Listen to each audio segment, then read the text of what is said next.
I see the bells icon, but you haven't been firing broadsides or baling any hay. What's going on? Taking it all in, man. 40, 50, 90, all from the paint. Yeah. Rito's getting a handy right now. On. That's what's going on. All right.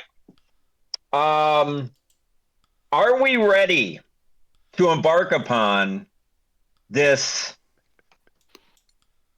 major tour through Galarian? Yes. Are we ready? Are you all ready? I am Does ready everyone have for drinks in adventure. hand? I am ready for adventure. All right, so we got to kind of change the mood a bit because I'm about to tell you a frightening and sobering story. This is where the music would kick in if we had it. Timmy. Imagine music Damn from it. The Omen or Exorcist. Okay, real kind of ominous music in the background. Start. All right. We see a Spartan room, an interior room, stone walls, and it's nighttime. There are flickering candles on a table and in a handful of wall sconces. We look out the window, a glazed window, and we see an ancient graveyard outside. We see standing before a wash basin with little votive candles all around it lit, a beautiful woman with delicate, ethereal body, almost angelic. She stands in front of the basin, looking at herself in a mirror. Her hand reaches down to her belly. She's clearly with child. And she dips her hand into the basin, cups some water, splashes her face with it. Suddenly, she lurches forward. Perhaps the baby inside gave her a good kick. She knocks one of the votive candles on the ground. She starts to lean down to pick it up, but something stops her.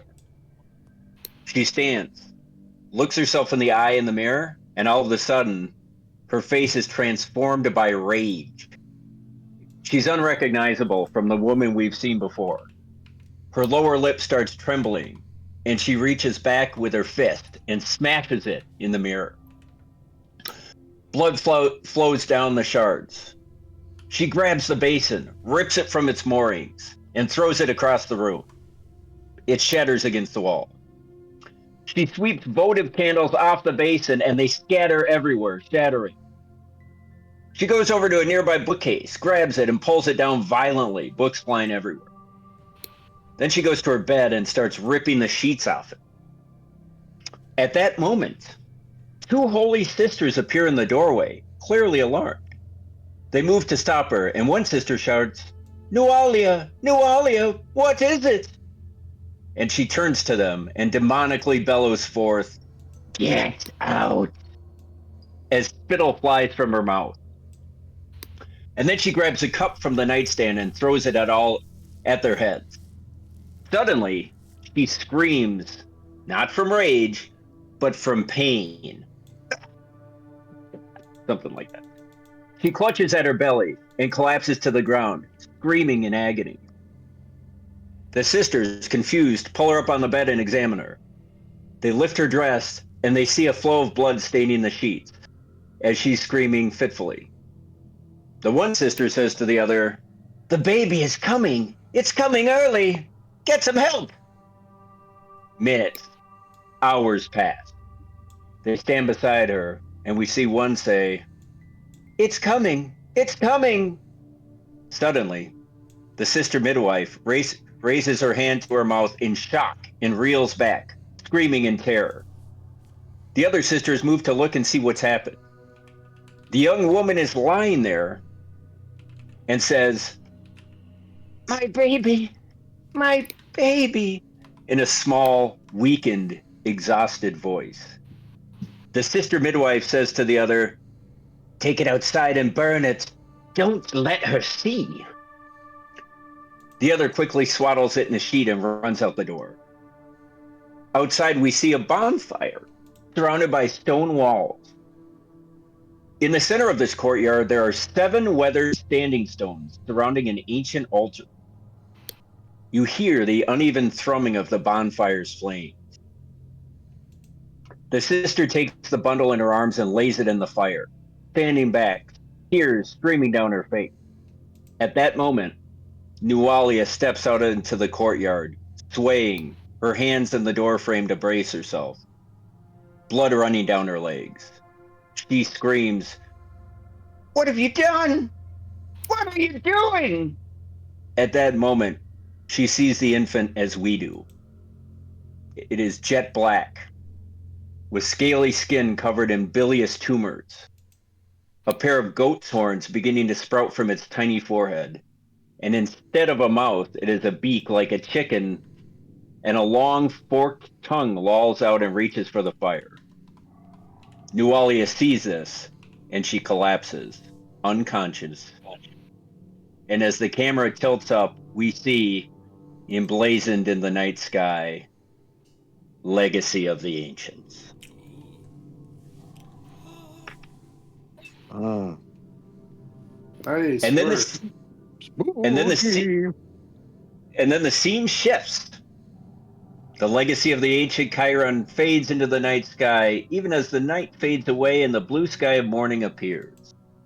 You hear the sound of seagulls as the camera pans down, zooming over the water to a sleepy seaside village on the shores of a long coastline as the Chiron reappears. Sandpoint, the morning of the Swallowtail Festival, 23rd of Rova, AR 4707.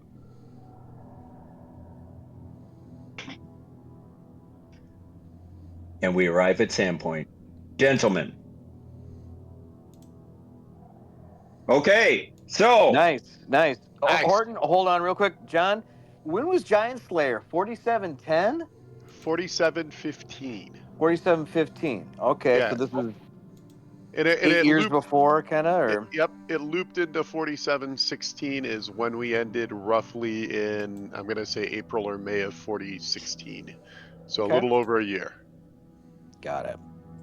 Okay, so everybody, if I could turn your attention, does that everybody log into Roll20 if you haven't already? And did everybody get my email invitation to the new? I resent an invitation for Legacy of the Ancients today. Yeah, I think you have everybody logged into Roll20. Yep. Okay. Do you guys see is the Sandpoint map up there? Yeah. Oh, perfect. Okay. So, it's a beautiful. We'd call it maybe mid-autumn morning. In fact, the Sandpoint Festival falls right on the autumnal equinox. So we're finding ourselves. Yeah, Sight go ahead. unseen. What do we know about this town? What is Sandpoint to a traveler? So Sandpoint is you would know, Sandpoint's a village, kind of a sleepy seaside town, just south of Magnamar, which is a major city in Varese. Let me actually see if I can. Magmamar is where you guys City hang Nights. out in City Nights. Yep. Yeah. And Sandpoint is actually yeah. where the last adventure was supposed to take place in Sandpoint, but I moved it to Magmamar. Oh wow. The Cobalt King was supposed to start in Sandpoint. Oh wow. Okay. Not that's neither here nor there, but right. No, it's a good point though, and I think when was City Nights still? What year was City Nights? It's in Derek Till time. Well, and I think I thought I put a handout the Varesian hinterlands in here. Maybe I didn't. Yeah, I kind of remember it, but yeah, if everybody goes to Journal, which is the third from the left on the top. Yeah. So, and then you go to Varesia Cradle of Legends, you can expand that map That's a little tight. I don't know if you have an actual map that you can take everybody to, because this one you can only see so much. It's just a little bit small, even when you Yeah, click. That's let good. me show you guys a map. Well, That's there is a still, map of Regia. yeah. That's still a big, big world there. That's still enough. Yeah, I had one somewhere. I don't think I copied it because I thought the other one was. Yeah, so if you guys could see it to get a general picture. Mhm. Um, Well acquainted with the the Mindspin Mountains to the east. Ha! Spent a little time there and in Yanderhof. Yeah, full on. and I think also as you look on that, just trying to pull up something. So Uh, yeah, it looks like yeah, go ahead. Sandpoint is to the east and north, actually, of Magnemar, up Yeah, the I always get coast. that. Yeah, you're right. Who the fuck is Dax Dingleberry? Oh yeah, we're gonna get to all these guys. You don't you worry. Don't you worry. Um, if you go to Varisian Hinterlands, yeah, that map's not bad. I was just trying to find. I had a better one, but all right. Well, it doesn't really matter. So we're in Sandpoint, and the big question is, I asked all of you to kind of be thinking about why you're arriving in the in Sandpoint at this time for the Swallowtail Festival. And I will tell you, so maybe we could go around and everyone can kind of explain, how they come into Sandpoint. If you came in this morning, if you've been here, why you're here, that kind of thing. We can introduce characters, or I've got a way where we're going to meet each other, whether you like it or not. Does anyone want to kind of start? I will. I'll just Yeah, great. yeah, I'll just give you what I kind of sent to you the other day, Horton, but I think it'll catch these guys up to speed. Um, Yeah. just as a kind of a open cloaca. Um, Dojo was born into minor nobility in the vast hobgoblin empire of Cowling, far to the east of Avestan, on the continent of Tangia. His father, Kojo, was a captain and fief holder in service to the Council of Nine, the warlord rulers of Cowling. After Kojo was accused of a crime he did not commit, he was executed, and Dojo and the remaining members of Kojo's household were sold into slavery. After changing hands several times, the boyish Dojo eventually found himself working in the camp of a lowly merchant clan in the dusty east near Ziha. After surviving a particularly brutal beating at the hands of his owner, he fled into the mysterious wilds of Ziha. Wandering for weeks, only his grim tenacity keeping him on his feet, he took to begging and petty thievery to survive. After he attempted to steal a chicken from a quiet courtyard in a remote mountainous village, Dojo was taken in by the chicken's owner, a kindly Samsaran monk named Li Gong. Li Gong would train young Dojo in the quiet arts of the ascetic, yet Li Gong saw that Dojo's hobgoblin nature was a bit of a double edged sword. He seemed to be at conflict with his own ki. Months became years, and under Li Gong's patient tutelage, Dojo began to emerge as a promising novice. One stormy night, Dojo awoke to the sound of thunder. Unsettled, he left his cloister in search for his master. He found Li Gong's calligraphy implements scattered about his humble quarters. Among the spilled ink, Dojo noticed the blue blood of a Samsarin pooled as well. There were discernibly three sets of footprints to be found, spread chaotically through the well maintained grounds. They seemed to be heading out of the courtyard towards the east. He pursued into the night, looking for any trace of his beloved master, the trail still heading due east, eventually going cold. Resolved to find his master and armed with Li Gong's key principles, Dojo journeyed east out of Tangia and ultimately across the globe, all the way to Varisia, to the sleepy fishing town of Sandpoint. Nice. Very Now, did he good. just arrive this morning, or has he been here Yeah. for a while? No, he just flapped in. Hmm. He's scratching his bag and looking for nub. Hobgoblin. Yeah, Hobgoblin, yeah. exactly. Gotcha. All right, so Dojo's rolling around, kind of trying to get his bearings. So when you guys And think dojo or see dojo, kind of imagine maybe a taller, buffer Mako from Conan the Barbarian Hmm. with kind of, And he's a monk? he's a or monk. is he? Yeah, Yeah, okay. he's a monk. so we got Dojo rolling around. I put his little icon right in front of the Sandpoint Cathedral. He's sort of milling about here. And Dojo, you see, though it's early, it's about in our time it might be mid-morning. You already see people kind of streaming in from the hinterlands, coming through the city gates. There's a lot of excitement in the air. Kids are running around. Parents are, trying How to. big is how many people live in Sandpoint?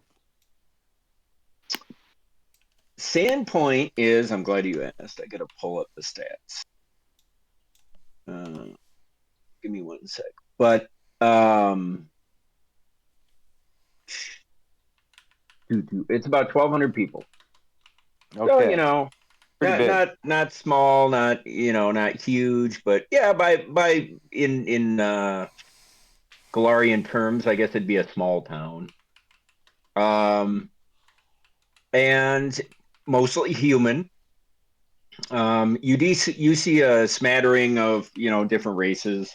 Kind of Mostly you get your human. halflings, mostly human. I'd say 3 and 4 people you see are human. You get a smattering of elves, halflings, gnomes, a couple dwarves. You're kind of scanning. It's a little hard for you to tell though, because the Swallowtail Festival, you've heard on the road, kind of brings people from not only the hinterlands but even people from Magnamar. So it's hard for you to totally tell Sure. how many of these people are locals and how many. One thing you do see is all the merchants are kind of setting up, bringing out their wares, and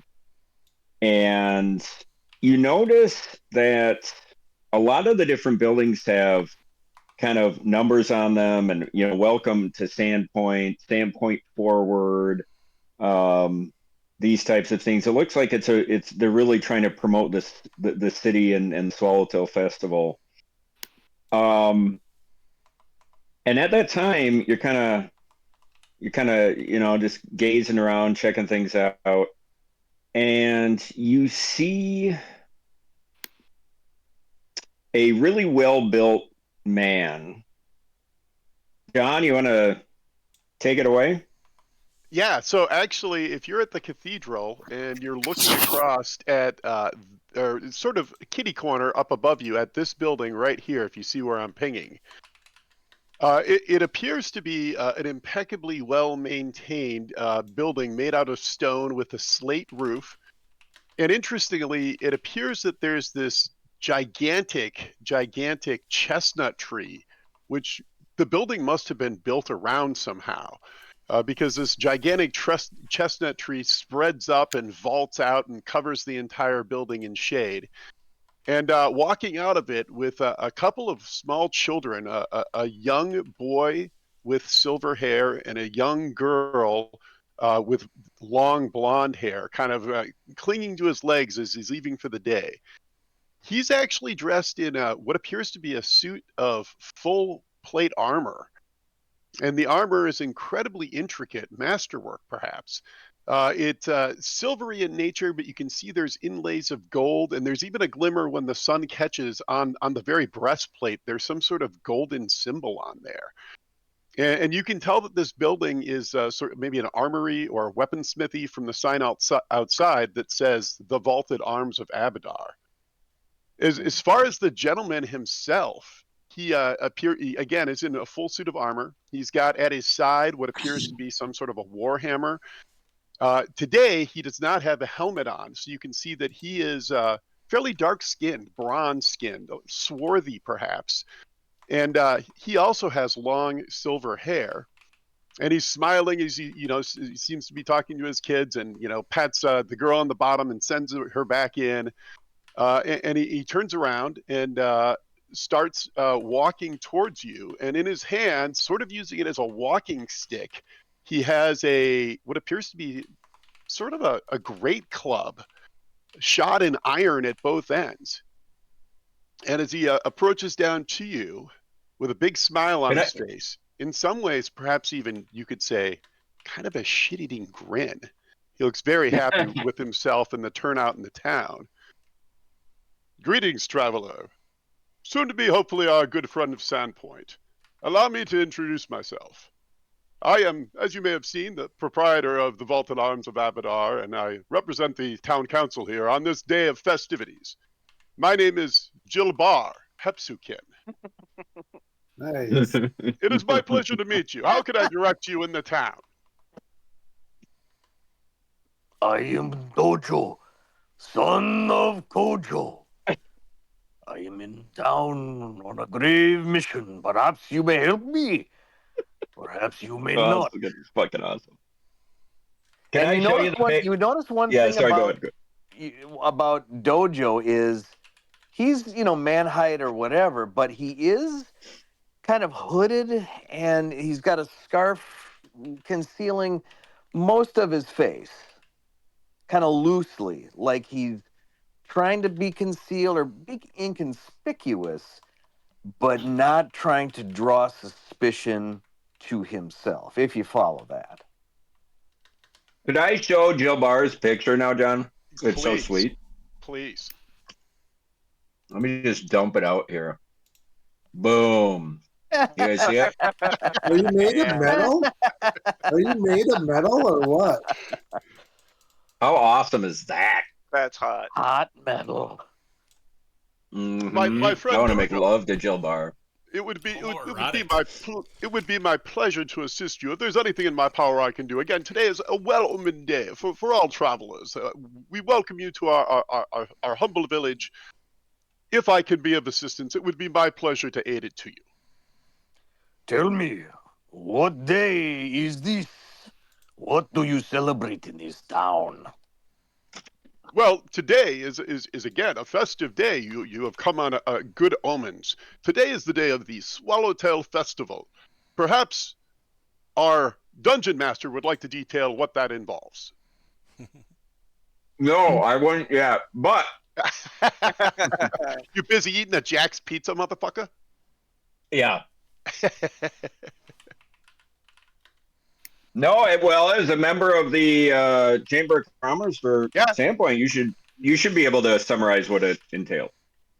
I didn't know I was supposed to know that, but what I will say, well, so today is one of our annual festival days, and we welcome in those from the surrounding community, and perhaps such as yourself, travelers from afar.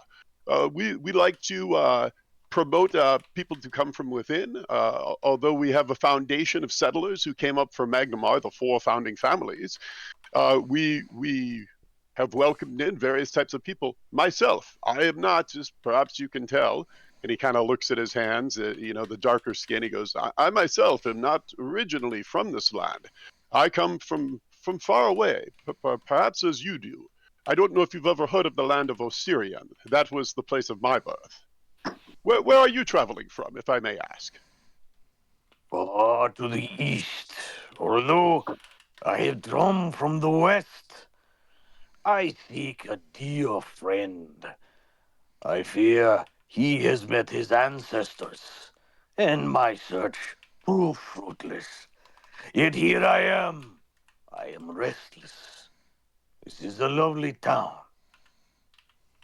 Now, when you say you are far from the east, let me ask the DM a question. Do I know anything of the Kojitsus or Ameko and her background? Does this ring in any bells for me? So, yes, you absolutely would. Having been here, how long have you been in Sandpoint? 9 years. Oh yeah, God, yeah, yeah. You know intimately. You know she's the proprietress of the Rusty Dragon, the most frequented ale halls in town and inn. You know, her father is one of the four magnates of Magma or of Swallowtail of Sandpoint. So yeah, you would be very intimately. You would have an intimate. Well, not intimate. And does You would have Dojo's garb or his story of traveling far from the east ring any bells, or is that not related to that the Kujitsus and Ameko, the whole 9 yards? I don't know. Oh, Bruno, did you say you're from Tianzi? Yeah. Okay. So roughly the part of Tianjia that is like, I guess would be analogous, or I'm thinking of it as analogous to kind of Mongolia. Kind of in the middle of nowhere, kind of a steep, a plateau. The spot I spilled into, Ziha, is kind of like Tibet, but it's it's Mongolia. It is about as far as you're gonna get from here in a way. Gotcha. Well, my friend Dojo, I myself have not encountered too many travelers from lands far to the east, but perhaps strangely, perhaps it is fated. There are those who live in this community who are, in fact, long time stalwarts of the community who may be from lands that are somewhat near to yours. It seems an odd coincidence, but like I said, perhaps it is a fated coincidence. Today, perhaps, we shall have a chance to meet up with them and I can introduce you. If that would serve your purpose, I would be happy to do so. Perhaps a night's lodging and a bit of merriment. The road was long to get here. Okay, before we get too far into that subplot, I would like, so at that moment, you hear a voice near the vaulted arms, actually, just to the north of it. And you hear kind of a loud, if there was a loudspeaker in these ancient days, you would hear the voice of Dax Dingleberry. Uh-oh. And he says, so you hear a gentleman yelling, and he looks like, does anyone remember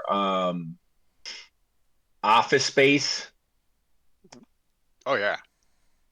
Do you remember the guy, the guy working at Tchotchke's who had all the flare buttons? Yes. That's him. So that's what he looks like, and imagine him in a kind of finery, purple tunic, white billowy blouse, kind of a Three Musketeer hat, looks kind of like a dandy, thin mustache, and white gleaming teeth, which you'll see as you come up to him. But you hear him from afar. He says, "Hey, folks, gather around. It's time. We're going to have a lot of fun today. It's time for the Sandpoint Swallowtail Festival Tour, Merchants Tour. You over there, young man, can I call you young man?" And he looks over to Dojo. "You look like you're ready for a tour, and I see you've already met one of the founding fathers of our Merchant League. None other than Gilba." And what do you guys do? Oh yes, Dojo, this will be excellent. You will get to see all of our community and find all the relevant places. We can point out the Rusty Dragon, a good place if you're seeking accommodations. Also, we're a Mako, one of the foreigners who has joined us in our community for a long time. This will be perfect for you.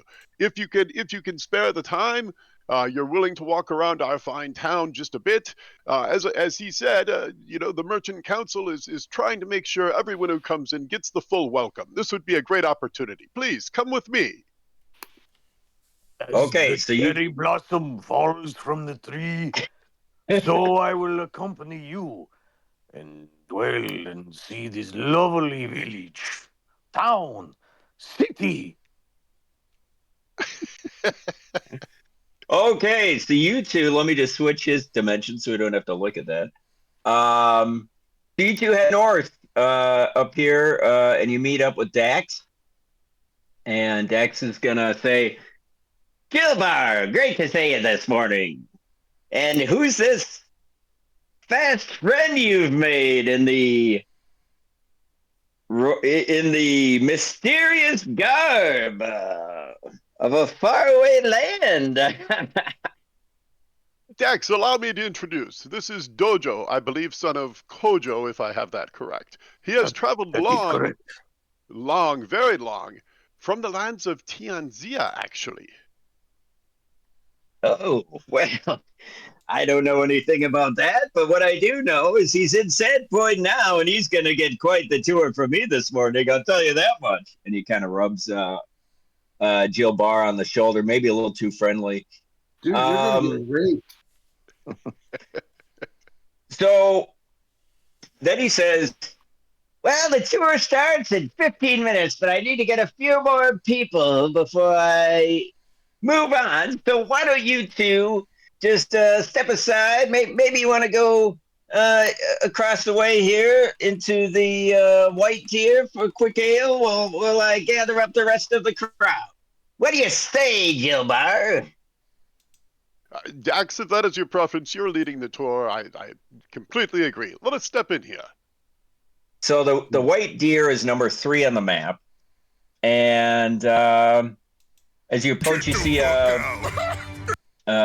a placard that says the White Deer, and emblazoned is a pair of wooden-sized life-size deer carved with painstaking care from white birch. And it's a pretty big tavern. What makes it a nice place to visit and drink is it's got really good views of the Parisian Gulf.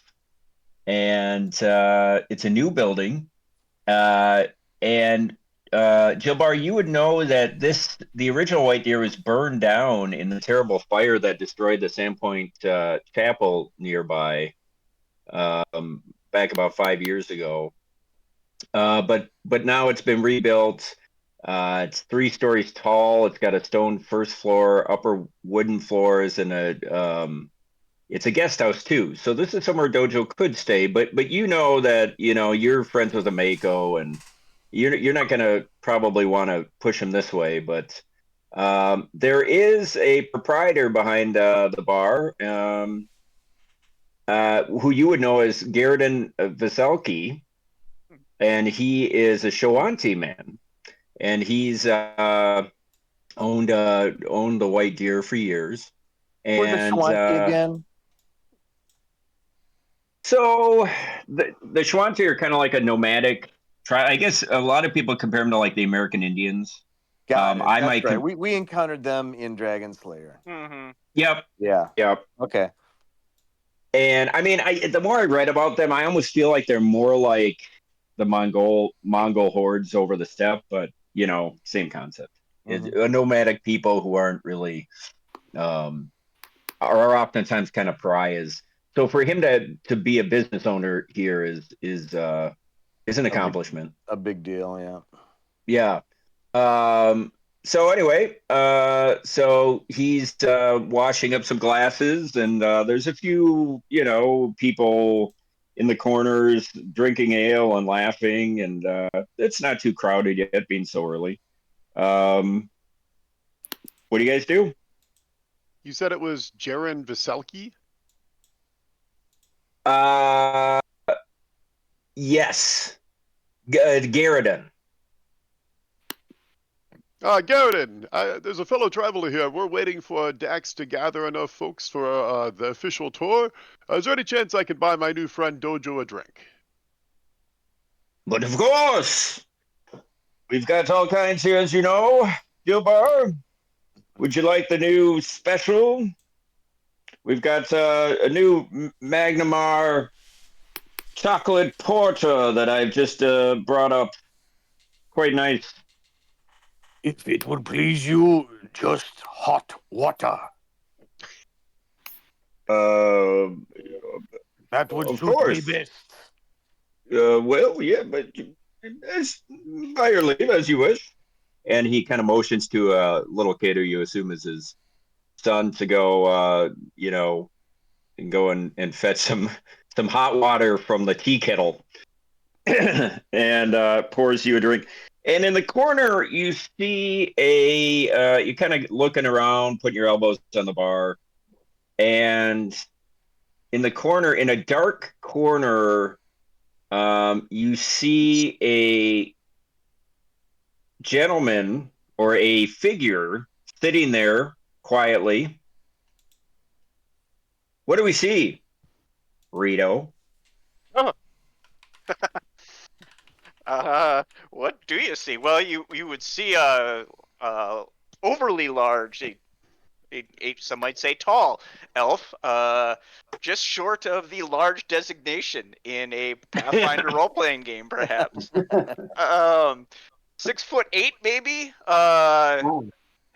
Kind of gangly though, very stringy, if I could say that. His arms and legs look overly tall for, or overly long for even someone of his stature. It makes him look somewhat awkward to begin with, and on top of that, he's wearing like an 18th or 19th century French farmer's straw hat style. Oh, Christ.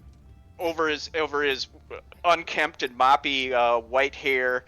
He's incredibly pale and seems to have what appears to be like the gauze you would put over a corpse or whatever over his eyes. And he's sitting, seems to be mouthing something to himself.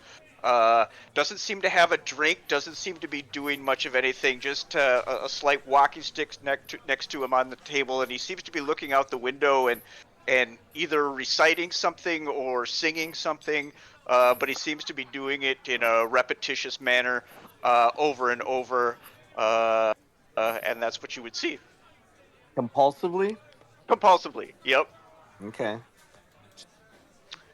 And Is Does he have any a staff, a naked or a sword in a scabbard, a bow, any You don't see any discernible weapons, but he does have a small walking stick, a cane that, which would be large for most people, maybe like a quarterstaff size, but something that for him, at least just gives him a little bit of balance as his gangliness walks down. But it does not look to be a weapon. It's not ornately fashioned. He's dressed in very common cotton type clothes, like a loose fitting shirt, pants that have several stains on them of varying degrees. Same thing with the shirt. He's got a little jacket on top of that, but it seems almost too small for him. Like he's just doing it because he expects that you would have a jacket on, but it doesn't really fit him, and it must be actually somewhat uncomfortable to wear. And no weapons, no signs of any. Rito, by your leave, can I give them a taste? Sure, feel free. Oh, wait. I got to get it to the screen. Just give me a second. Too late. You blame. Look at that. Judas Priest. Oh, you're like a Mhm. skinny Witcher. Yeah. That Yeah, is a kind of. good way, yeah. So you see him in the corner, and then just at that moment, we're gonna kind of leave that scene, and we're gonna pan out to the north gate, the northern city gate. Meanwhile, Rito, I'm gonna throw you in the ocean for a minute. Yes, please do.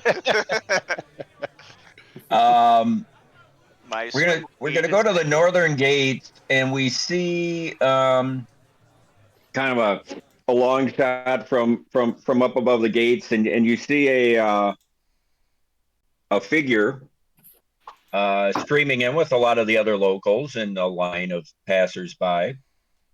And Timmy, what do we see? What do the two guards at the front gate see? Well, I would say that they would kind of like grab their weapons. He's looks kind of intimidating as he's walking in. half orc into the city. The couple things that you can see about him are he's wearing like kind of hide armor, kind of like rustic or rural kind of not city town folk kind of armor. He's got furs on him. Um, he does have some bare chest, kind of irritated red nipples. Um, Oddly specific, but keep going. They're quite bright. Yeah. And he's lean, large, and muscular. He's got small tusks jutting from below his jaw. And as he's walking into town, they see that his claws are very dirty. Something very dark is kind of on them. Looks like dried blood, possibly. Could be dried shit too. Very true. Very true. Given those nipples.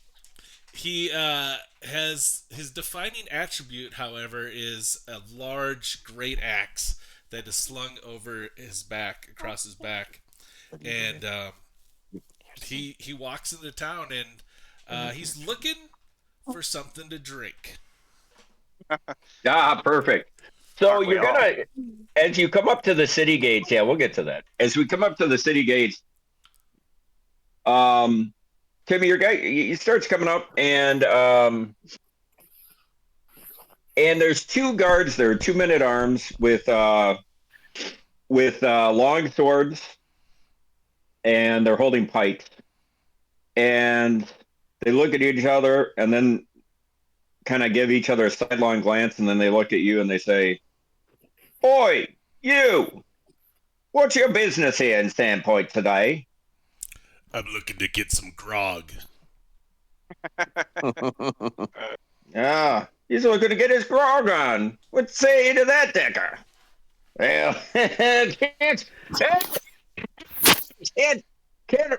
can't blame him for that, can we?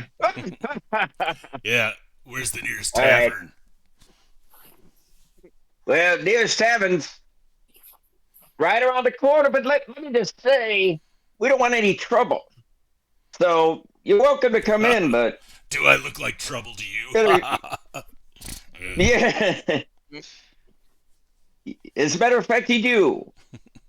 So, and he gets a little bit more serious, and he says,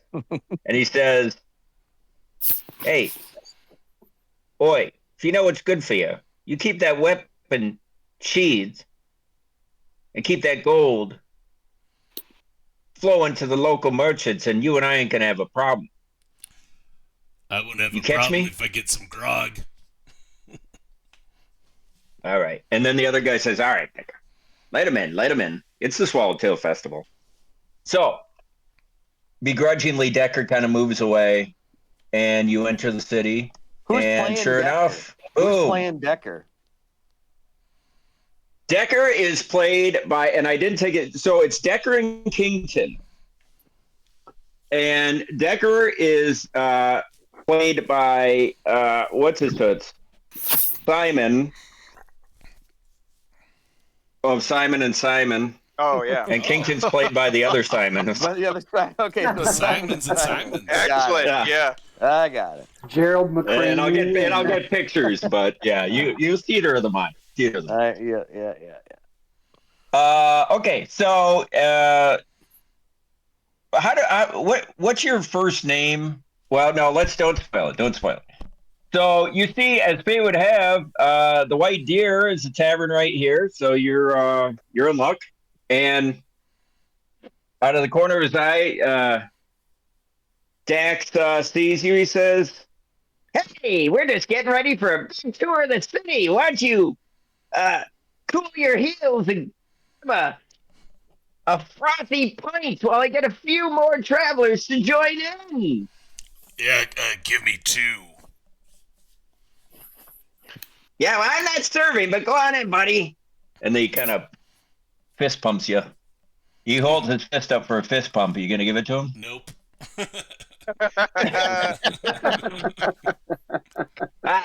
Okay, but I get it all day. Tough guy, right? Tough guy. We like that here.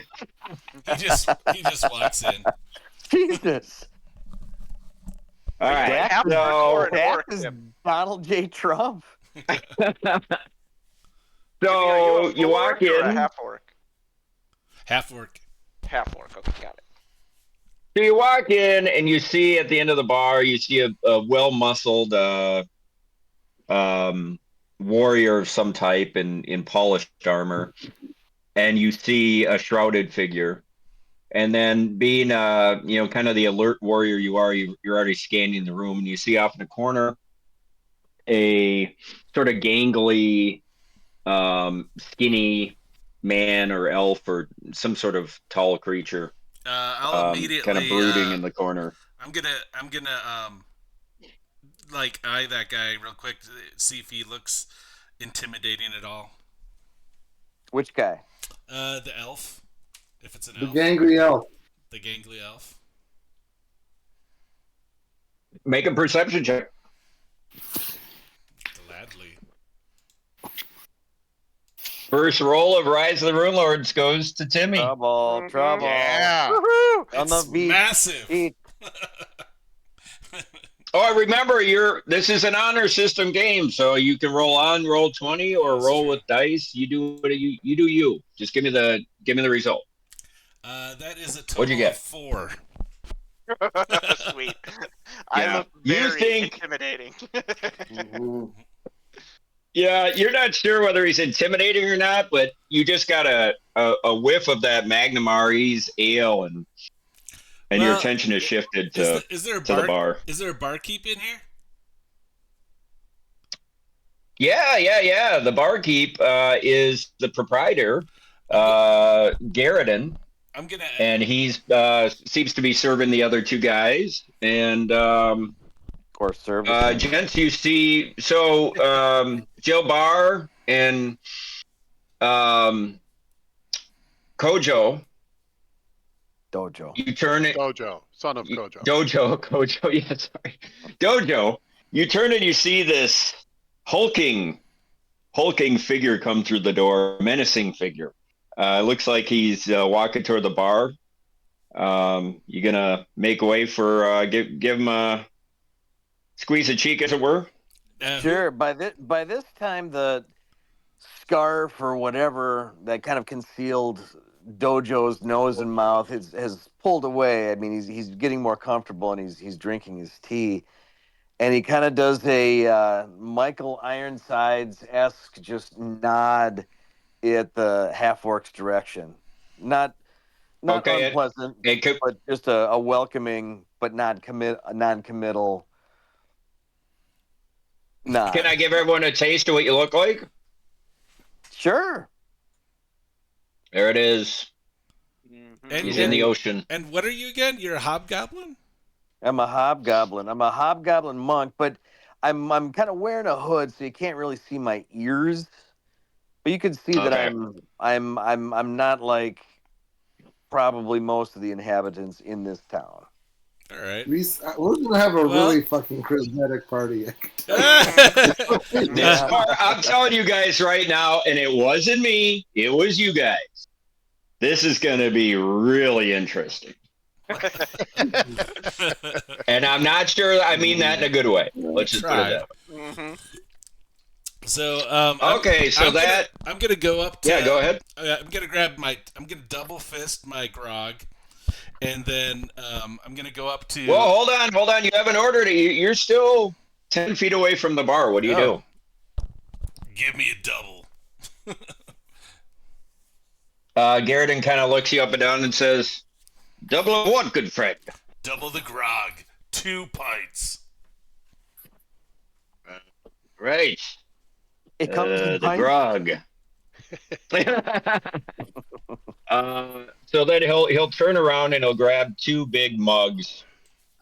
And you notice, Jill Bar, you notice he's not going for the Magnamar porter. He's going over to a different tap that has a big X on it. Perfect. And he's pulling from that. Do I know anything about that tap that would make me think one way or another about his choice? Make a knowledge local check. Second All right. roll. Yeah. Goes to Let me know what you John. get. Ooh. Well, let's see. At first level, that is going to be untrained. So, let me just roll a 20-sider, and then I don't know what the modifier on it is, but I rolled a 4, so I probably don't know. I always Yeah, preferred the Magnamar Ultra. Yeah. Yes. You like to drink alone. You're not sure what this is, but all you know is that you've noticed in the past. You don't drink here a lot. You're more of a rusty dragon guy, but because the White Deer is so close, they've got a good they've got a good patty melt. So you come over here sometimes for lunch, and you have noticed that Garridan sometimes seems to be serving that to people. You haven't totally made the connection in your head, but you feel like maybe he serves that to people who he doesn't think are too discriminating in their tastes. So he turns around, he says that, and he says, that'll be 2 copper pieces. The X, that's the good stuff, right? Oh, nothing but the best for you, I'll flip him the big copper. man. And I'm gonna drink. All right. I'm gonna drink one of them. Just glug it down, one of them, and then I'll take the other one, and I'll ask him. You get a lot of people like that over here, and I'm gonna point to the elf in the corner. Oh, Longshanks over there. Yes. Yeah, every now and again, not too many elves around here, but I'd like to keep I'd it say a that handful way. live in the city. Oh, I see. And then Not too friendly with the elves, huh? no. And then I'll go over What about to the Shawanti? He says, and he grabs your arm, and he Nice. and then out of his other hand he grabs a shiv and he sticks it into your neck. Oh, Him, the first character to die. if he really does that, we're gonna have a fight.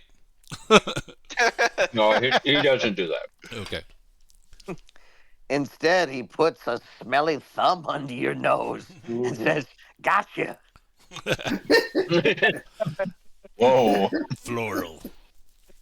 Oh, Yeah. okay. I'm going to Dojo and I'm gonna ask him if the seat's taken. No, sit.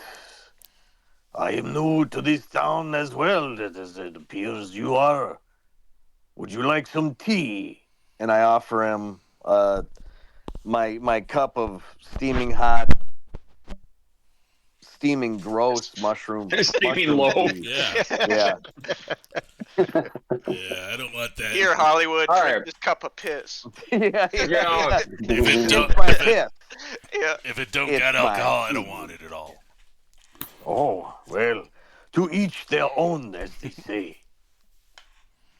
So a couple minutes pass, and we're gonna kind of camera zooms out of the pub again, and zooms back onto the road, and you see a figure coming down the road, coming close to the gate, Decker and Kington. And what do they see, Till?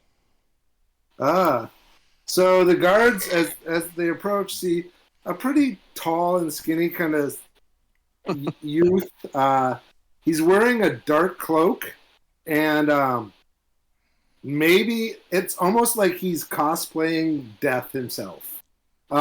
He's on his back. He has strapped a shovel and a large scythe, and underneath his hood, which he has pulled up to avoid the sun, he has pale skin, almost white, and dark hooded eyes, and 2 small horns poking off his forehead. And then just his hair is kind of jet black, but he's got a devil's lock coming down, kind of a silver devil's lock coming down. So it's really like this guy is cosplaying Death.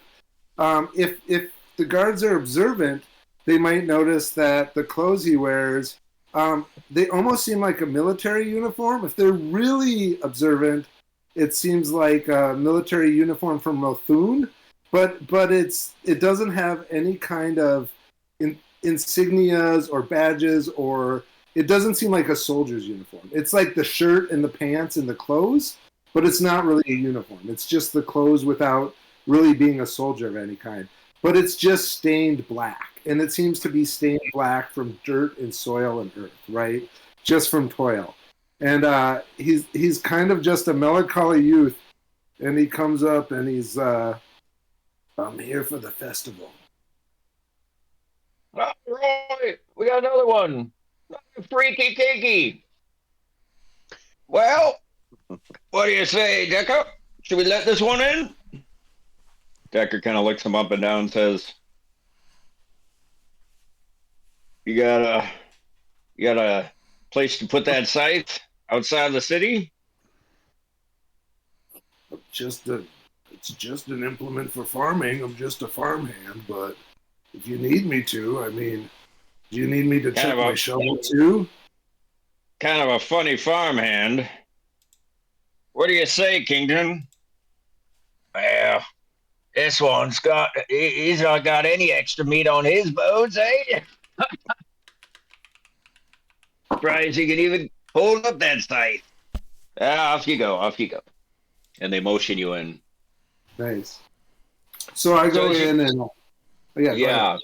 Well, so as you walk through the door, you see Dax Dingleberry catches you out the corner of his eye, says, "Hey, you're just in time. Few more minutes before the big Sandpoint Mercantile Tour. Letting you go wet your whistle.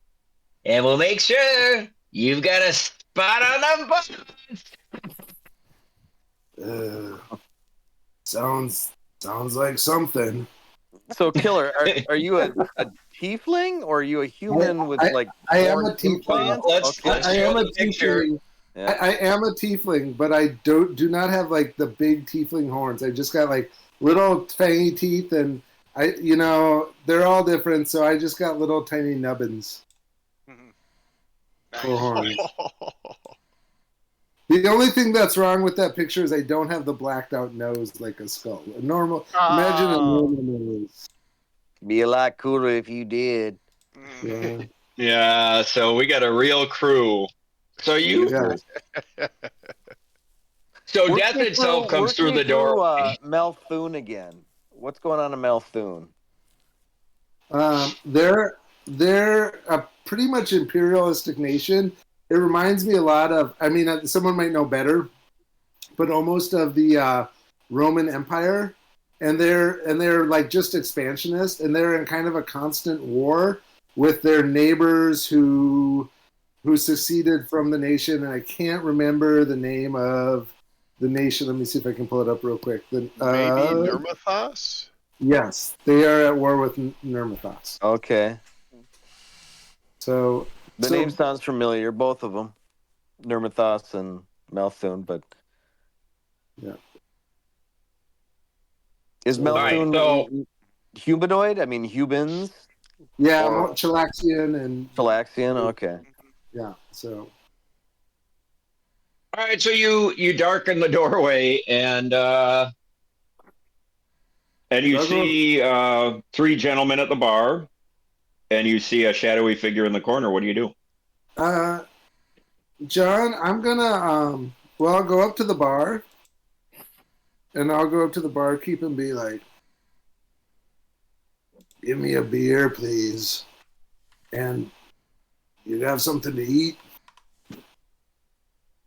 Well, it's your lucky day. We're serving early today because of the big festival. I heard. And then he hands you a paper menu of a handful of offerings. The pub roast will do. Yeah, okay. Hey, Pinky, one pub roast. And kid scurries off. And he goes and pours you out, but you do notice he pours from the Magnamari ale. Nice. And then I take it. What do I owe him? What I owe you, buddy? What I owe you, That'll friend? be 3 copper. Here you go. I tip him a copper and say thank you. No, cheers to you. And he rings the bell. Ding, ding, ding, ding, ding. And then right before I take a drink of my of the beer he poured, I'm gonna reach around and grab a water skin and take a swig of that first, and then I'm gonna look around and see what I see. Like what do I see besides obviously the people who have been described for the last hour? What else do I see in this room?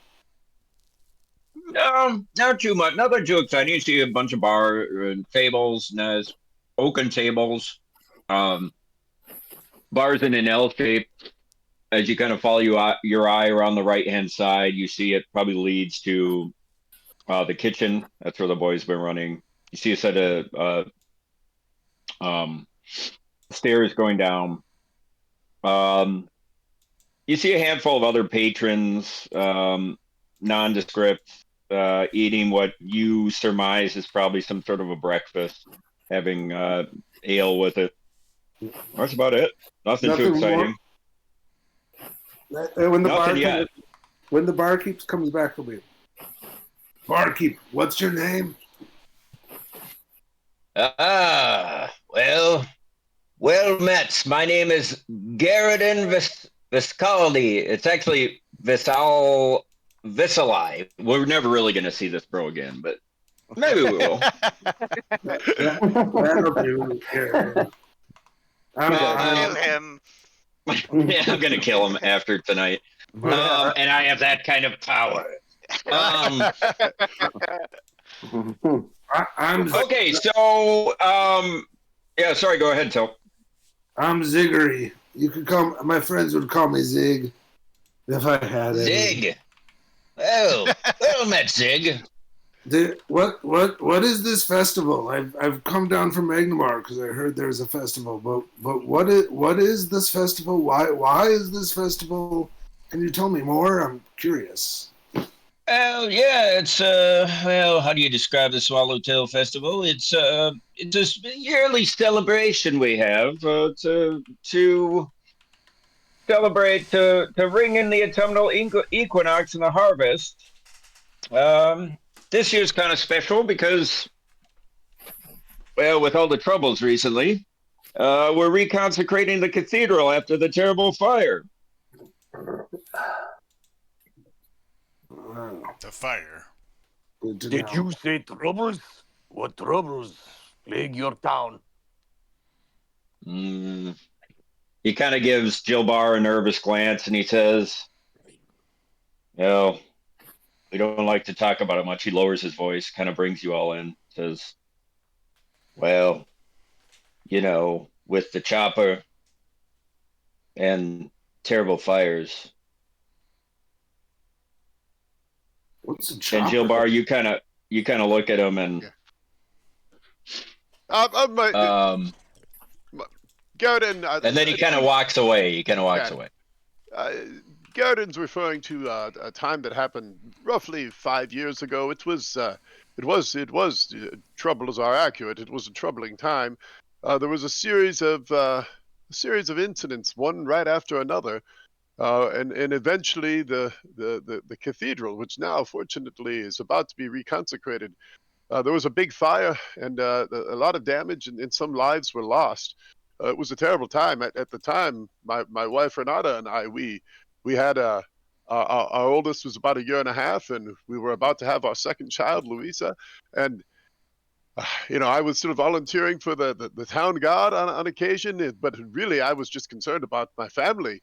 Because there were some things happening, but the town is in high spirits since the Swallowtail Festival today is a symbol of our recovery, and we are glad to welcome all of you to our town, and hopefully you will join the prosperity here. I can tell you, as someone who's not from Sandpoint originally, but has now lived here for going on 9 years, it is quite a nice place to live and to build a life for yourselves. If you're looking to settle down, if you're just looking to come and enjoy the town and perhaps some of the food, drink, and the fellowship, That is, of course, okay, but it seems many of you have traveled from afar, and perhaps you'd like to stay here for some time. It is a wonderful place to live now.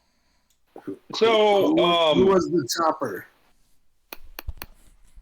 Well, that is, he was frankly a deranged madman, a criminal, and he kind of makes a symbol as if to avert evil or bad tidings, and fortunately, he is long since gone. at this, Garridan walks over. You could tell he's been half listening the whole time. He says, "Hey, listen to me." And his countenance changes. He gets a little stormy look in his eye. He says, "We don't talk about the chopper here. We lost And a lot of good people." I agree. That is best. Those troubles were in the past, and I bet I'll be good. But we hope they will stay there. That is what we have worked for. So at that moment, hey, Werner, do you want to jump on this party train and have a wispy character? You got any generalities you want to jump in here? Oh, I could have my. I've got enough to work with for my dude. Perfect. All right. So we're gonna bring you in then. So at that time, we're gonna. I've been in this bar the whole time. I love it. So in a dark corner.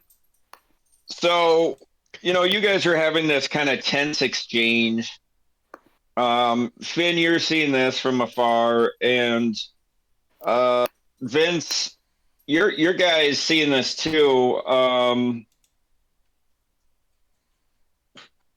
Vince, we're gonna and Finn, you're kind of scaling the room. You're kind of scanning the room. What do you see? What does he see in the dark corner? So in the corner, probably the darkest, most shadowy part of this public house, you see what appears to be a man. He looks like a performer in this festival. He's not dressed like Human? townsfolk. Well, as he kind of lurches out of the shadow, he kind of sidles up.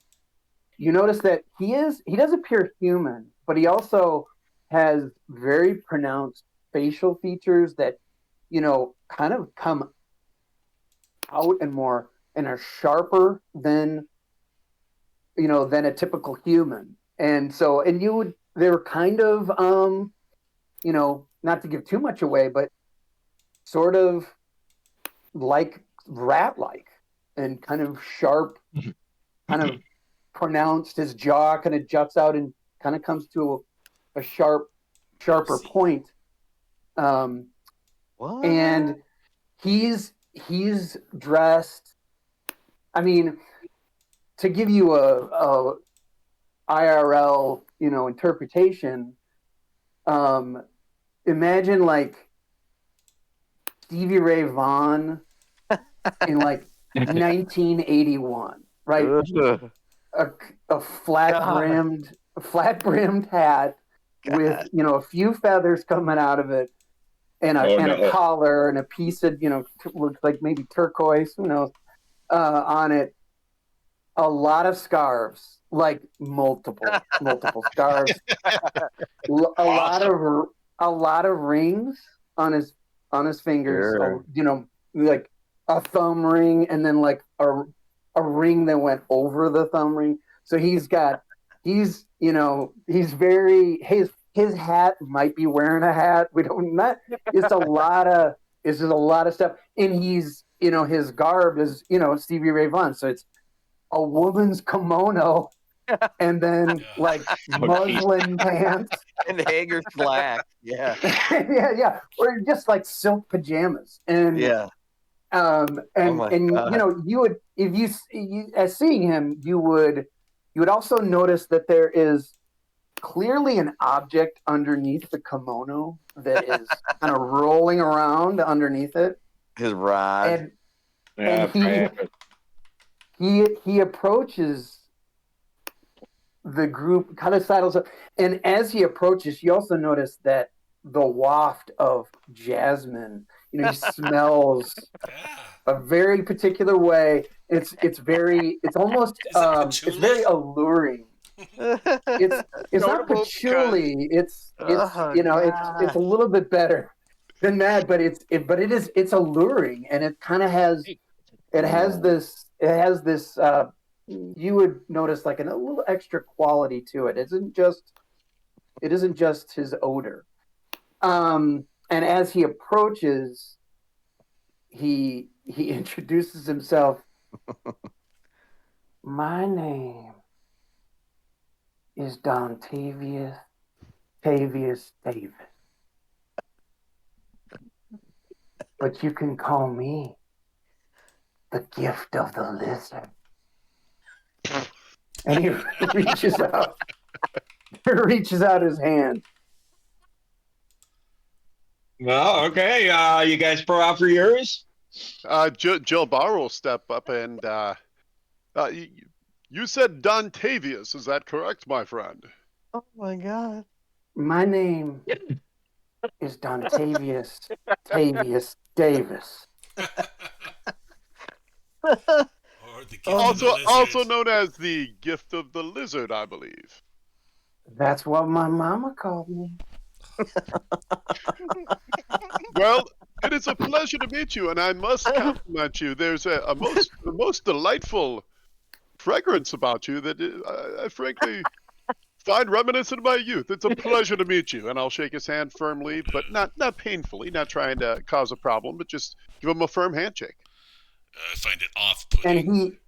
And he kind of politely, grabs like the end of your hand. He doesn't grip it in any way, Yeah. tell them, have we seen 18 charisma so well described? Yeah. Is Yep. Don Tavius Davis played by Victor Sanchez? Yeah. Does anyone in this party have a charisma over 10? Like, Yeah, the orc Nope. Ah, does. that's a great question. Open question. Oh, yeah. All right. So, what do we call you? What does the DM call you? Octavius My name Davis. All right, I'll stick You with can Don call Tavius. me DTD. I'll call you DTD. All right, GOL. so DTD introduces himself.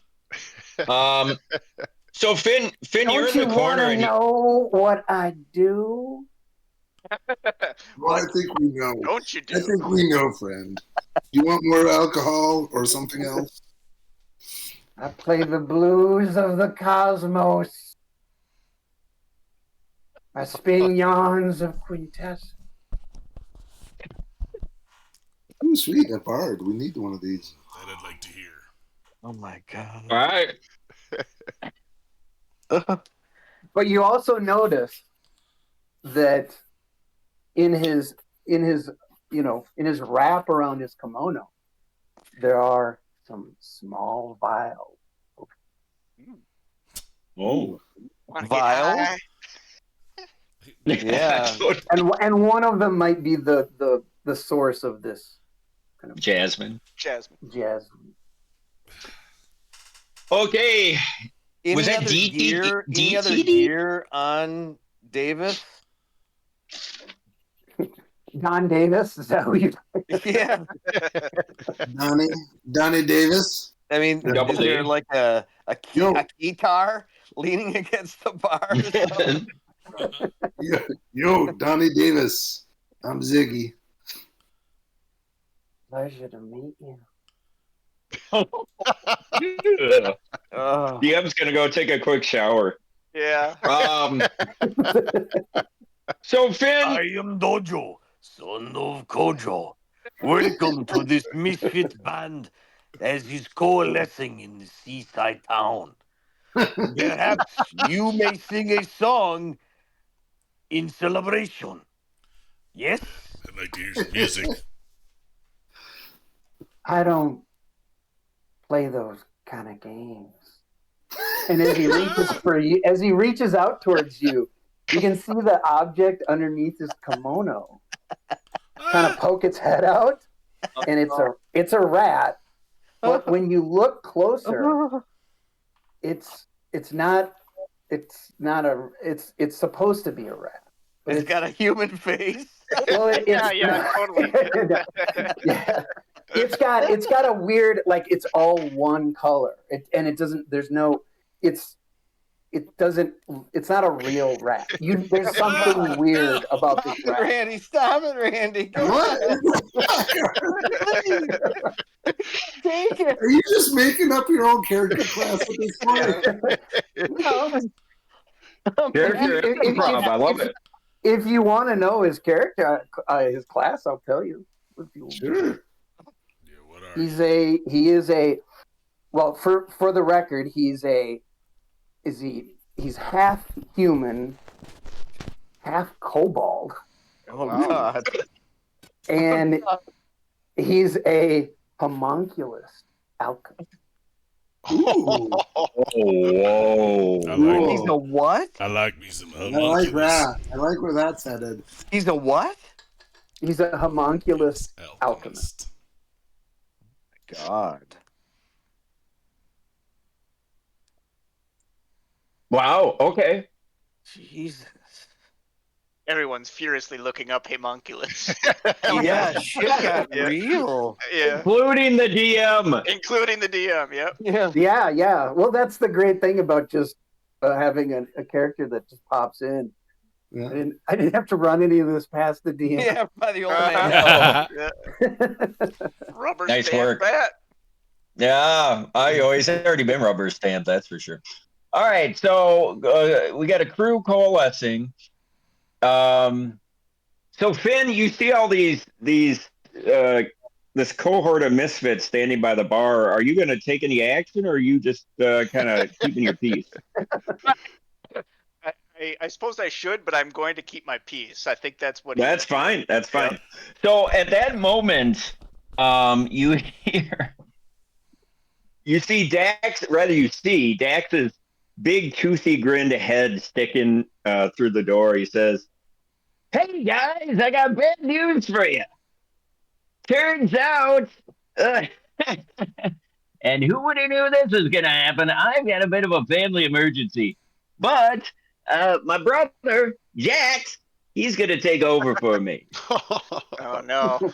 Have a great day." And then he bolts out, and then like a microsecond later, and you all do a double take because it looks like Dax just came back in the bar. The Dingle Bell And brothers. it's the exact same person. And he comes back and he says, "Hey guys, how y'all doing? I'll be a tour guide today. Taking over for my brother Dax." This guy's way more Swayze than Dax. Don Swayze. Yeah. And Dad Swayze. Yeah. Worked at White's at a Jabari, bait shop. let me think. Who would know this? Still, Yes. Ziggy, make a perception check. Ooh, I like it. I'm gonna make a skill check. Hey, how long is this from when I walked into the bar? Because actually that thing I drank when I walked in gave me a plus to my perception. Yeah, So- we'll honor that. All right.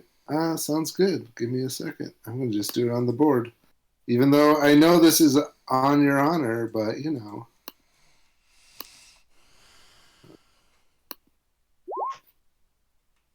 Oofda. Ouch.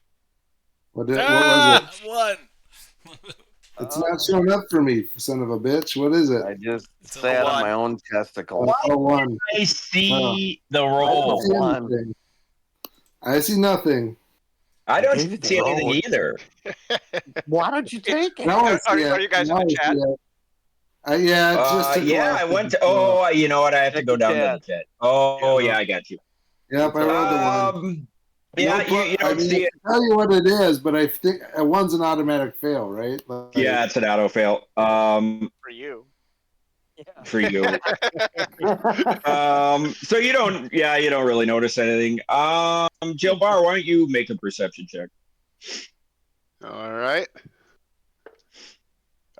Well, I rolled a 3, so that's a total of 9. Okay, Dojo, what do you got? I'm gonna watch this. Okay, Nice. so that's a 12. This ale's really hitting all you guys. Let's see who else we got left. Ziggy, Glurk. Dojo, Glurk. Go ahead. Ah, Oh, Mitch and yeah. Tommy. There you go. Nice. Yeah, what's And up? this man? kind of makes sense, Glurk, with your heightened senses, and you're always kind of casing a joint, looking people up and down, trying to figure shit out. You're kind of looking into this kid's eyes, and you've seen this a lot from the younger, kind of from the youth on the road, and you know this to be, or you're surmising that young Jax is been partaking of the sweet leaf. Jax, you got any extra? And he looks selling? pretty stoned. But he looks really, really mellow. All right. All right. So, we got a crew. Jack says, "Hey, if you guys all want to, finish up what you're drinking, we could start the tour whenever you're ready. Just you guys." Do we gotta go on this tour? Is there anything exciting in this town? Jill Bar, you've kind of met these guys, and you're looking at Jags, and you've been living here 9 years. You get the feeling you could probably, if you so desired, and it's still a number of hours before before the formal festivities begin. You kind of get a feel that if you decided to, you could probably give them an informal tour yourself. But I the Mercantile Council has asked Dax and Jax, so we'll keep.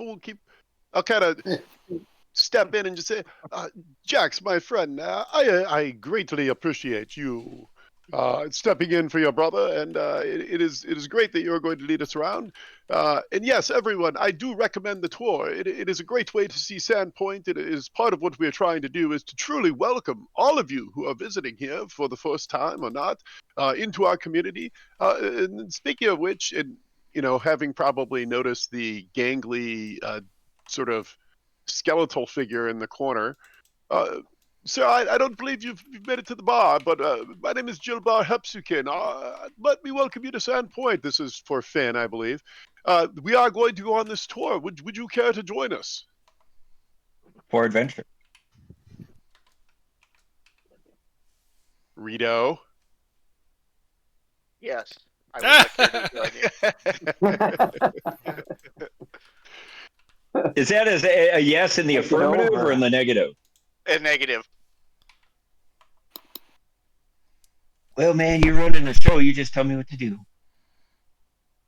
Is this cat coming or not? Can I take a grog to go? How would that be viewed in town? Because a couple of things for you would quickly. All of this would go through. Yeah, all this would go through your head, Jabbar. One thing that's going through your head is, these guys seem pretty solid, and you really, really do want to promote the town and support what you've helped set up. You have a slight concern that this crew's a little motley.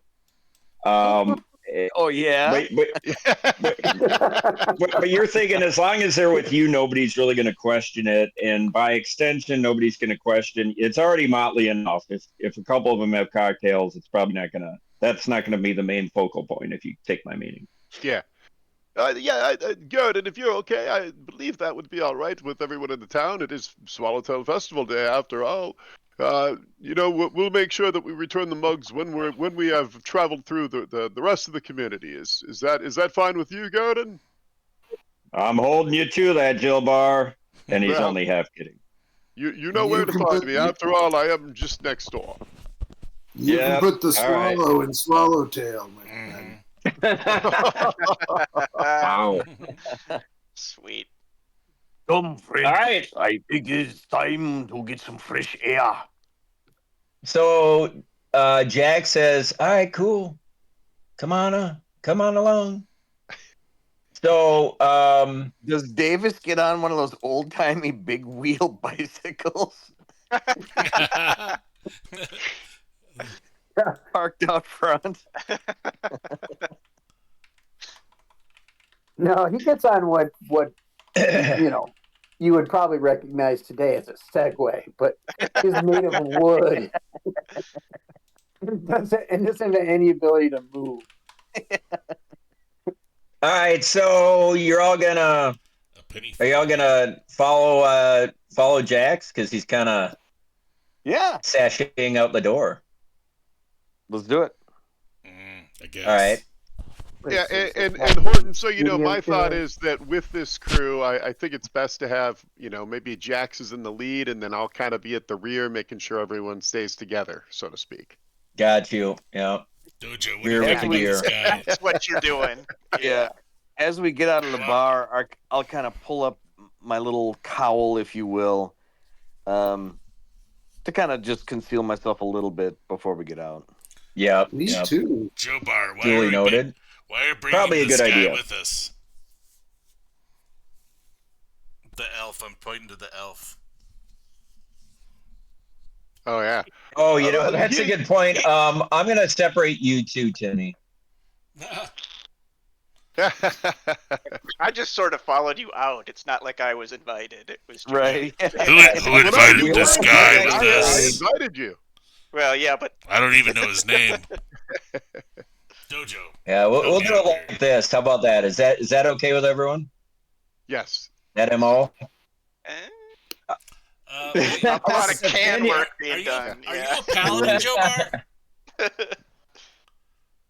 Actually, yes, I am a knight of coins. That is the Abadarian order of knighthood. So it is very perceptive of you to have noticed that. But I am a servant of Abadar and his ways, the growth of civilization, community, the accumulation of wealth and prosperity. That is what Abadar is in favor of and trying to promote in all of civilized lands.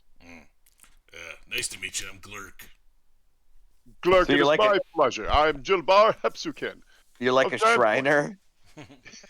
It's got a little fez. Yeah. Get a little fez or something. I'm not Okay, familiar with so- that article of clothing, but I do have this suit of armor that I made here in the Vaulted Arms. What do you carry a weapon? Well, I have at my side what appears to be a warhammer, and again, Right, I'm that's walking. I'm walking with currently in town. Usually, I carry a great club shot at both ends with metal, and sort of use it as a staff, even though I definitely don't need it. But it could also be used to fend off any unruly patrons in my establishment. Sure. Wow. A common occurrence. Yeah. Common enough. Okay, so are you guys going to follow Jax as he starts matriculating through the town? Yeah, but I don't know why I'm the lead here. I'm just... So Jax kind of motions you guys all forward, and he says, "Well, as long as we're over here, suppose we better start with the way north." And and then he kind of motions you into a building. It's actually really close to. It's number 4 on your map. So it's so it's adjacent to the pub and Jilbar's. The Vaulted Arms, I believe, is the term Vaulted Arms. Yes, sorry, thank you. That is the most fucking Mötley Crüe I've ever seen, by the way. Yeah, this is just Yeah, but Had to come on my watch as a DM too, right? Anyway, it's a very maybe it's more fitting masculine that way. crew. We need Davis's token out here to really We really do. sell Oh it. yeah, I know. I don't have it. I'm Well, just working on it imagine. right now. I'm gonna email it to you right now. Oh, perfect. Nice. So give me a JPEG, or give me a PNG ideally. All right. So what you see in front of you is a shop called the Way North, and it's a one-story building. Jill Bar, you would know that this is one of the buildings that was rebuilt after the Sandpoint fire. In fact, this whole district had burned down, including parts of the vaulted arms, but you didn't have it as hard as some of these places. And you know that it was originally a stable and kind of a shoddy old building. So that makes sense why it was burned down. But now it's been converted by its new owner, an aged but spry gnome named Vesnut Peru. And as you guys walk in, you open up the door. It's kind of a nice oaken door, and as the door opens inward, and as you do, you hear a bell go off, ding, and your senses are immediately kind of overwhelmed. It's it's a small building, but it's just cluttered all over with books and scrolls and maps of all kinds, from on cabinets or inside locked cabinets, on shelves, piled up in corners. There looks like a total chaos, but you kind of have a feeling there's probably a method to the madness. And and across the way, about I don't know, 30 feet in, you see a high desk, and nobody's there. And just as the bell rings, though, you hear, "Wait, about 2 minutes, about 2 minutes," and you see a little gnome come shuggling out of the back room, and he kind of clambers up onto a high a high seat so he can look over the edge, and you see this little gnome, and he's got a bespectacled gnome, got gray tufts in his hair. He's got kind of I don't know, a tunic, a worn tunic.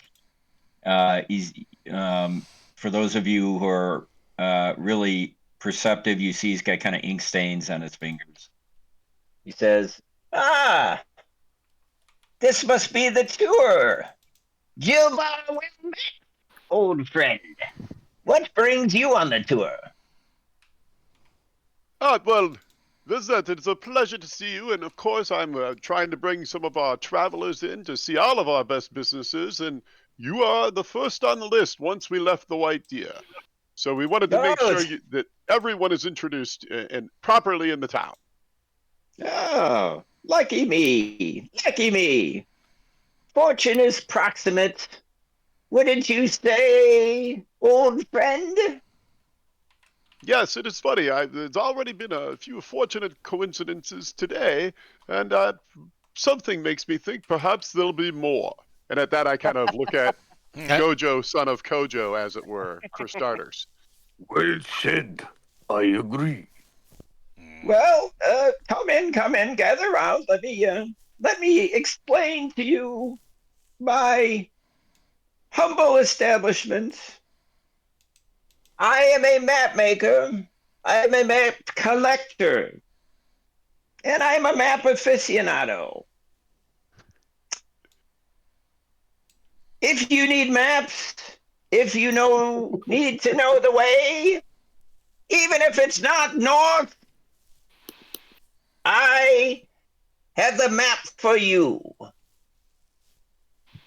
Are you travelers? Yes. Yes. Yes, you look like you've come from far and wide. from regions great and far. And then at that, he kind of like starts. Excuse me. It's the sea air. It gets inside my lungs. So, have you any interest in buying a map? Perhaps perusing some of my maps? Are you going on adventure? If you are, I've got the maps for you. I was just here for some beer. You don't have, I don't do you have, serve beer. I serve maps, young gentlemen. I was telling my friend, Mr. Gilbar, about the lands I come from. Perhaps I could show him on one of your maps. Oh, that would be wonderful. And then he kind of scurries back down the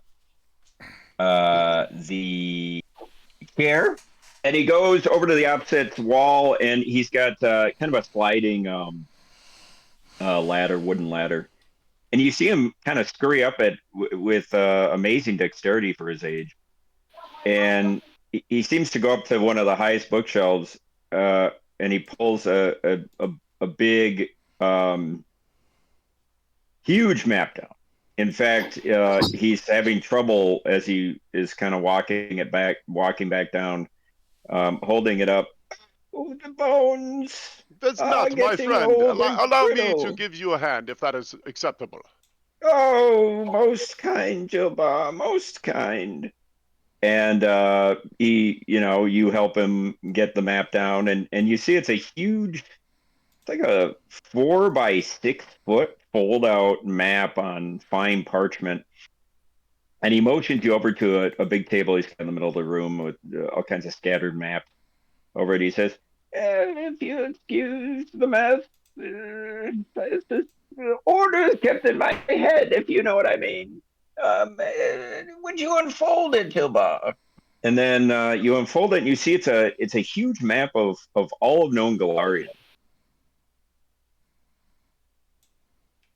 And he says, "Where are you from, my son?" I come from the Empire of Kaoling, all the way over here on Tanzia. And Oh my goodness! he points, yeah, kind of to the center north of this big continent far away. You have come very far. I search for any news of my master, who I fear has met with a foul end. But my search does not abate, and I find myself in the sleepy town. Yes. Sometimes the greatest secrets are held in sleepy towns such as this. like what Oh, secret? What and secrets do you keep them? what of you, young man? And he points to Really? Ziggy. Ah, I'm a student of history and of the ancient. I've actually come to this area seeking just to learn more about the ancient empire of Thessalonia. Do you have any maps that could teach me about that? Any maps of the ancient empire? Oh, Thessalonia is, I fear, beyond my reckoning. But I would say, if you are seriously interested in learning about ancient Thessalon, you would want to speak with Broder Quink. He's a scholar, somewhat of a historian. He lives just up the way. Jilbar, you could show him where it is. It's along on the tour. Perfect. Thank you. Thank you. In fact, I believe he's Jilbar, is he not running the chess tournament today? I believe that is correct, my old friend. I believe that is Broderick's choice to run the tournament, and it is fitting. He is quite a player himself, as you know.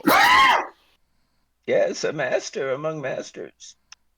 And how about you, my young one? And he points to Finn. Finn glances down at the map and then looks back up at him and says, by the scale of that map, it would be 12,132 miles that Dojo has traveled to be here. And he just kind of looks away and looks back out the window. So at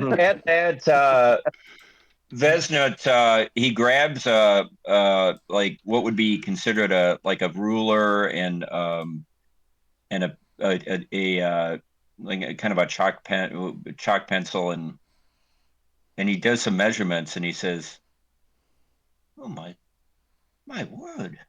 How did you know that? That's almost precisely as far as it is." He looks back and he says, in Tian Sha, they take their water hot. Here it is customary to have it at room temperature. They cook their water like their food.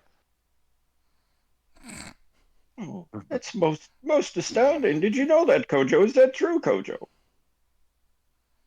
It is said, it is said amongst my people that there will walk one who is like a giant white spider, but in man shape. I will say no more. Well, this is quite astounding, and it's not even tea time yet. Finn squirts his silk out of his sack. Roll for initiative. So Finn, in all of that excitement, Vesnut is kind of forgotten to ask where you're from, and he moves on. Smart. And you muscly great ogre, or what are you? Yeah. My eyes fail me. He looks at you. My name's Clerk. I'm Orcish. And I'm from the northern reaches of Iskander. Oh, that's quite interesting. Which I can't find on the map. I was looking for it yesterday. Yeah. I don't know where it is. It's quite far. It's just over here. And he kind of holds a shaky finger over to Iskander. He says, well, there are quite a few orc tribes up there, if memory serves. Yeah, it's near the Crystal Peak Mountains, that's all I know. Yeah, it's great. And then, who have I left out? Who's left? Oh no. Oh, the best for last. A C chord files out. And you, young man? And he says it questioningly. Where are you? Where do you hail on this map? Dontavius. I came here for the pussy, motherfucker. And I'm not in the practice of telling fucking old man where the fuck I'm from. This Dontavius, boy is most rude. Yeah, Dontavius, I'm certain. We are here in Vesna. We are in his shop. He is, a long-time resident of Sandpoint. I am certain he means no offense, and I'm also certain that he does not merit your scorn in such a fashion. And at that, at the same time as you're saying that, Jax says half under his breath, and some of you hear it. Dude, that ain't even cool. Who comes here for the pussy? I apologize.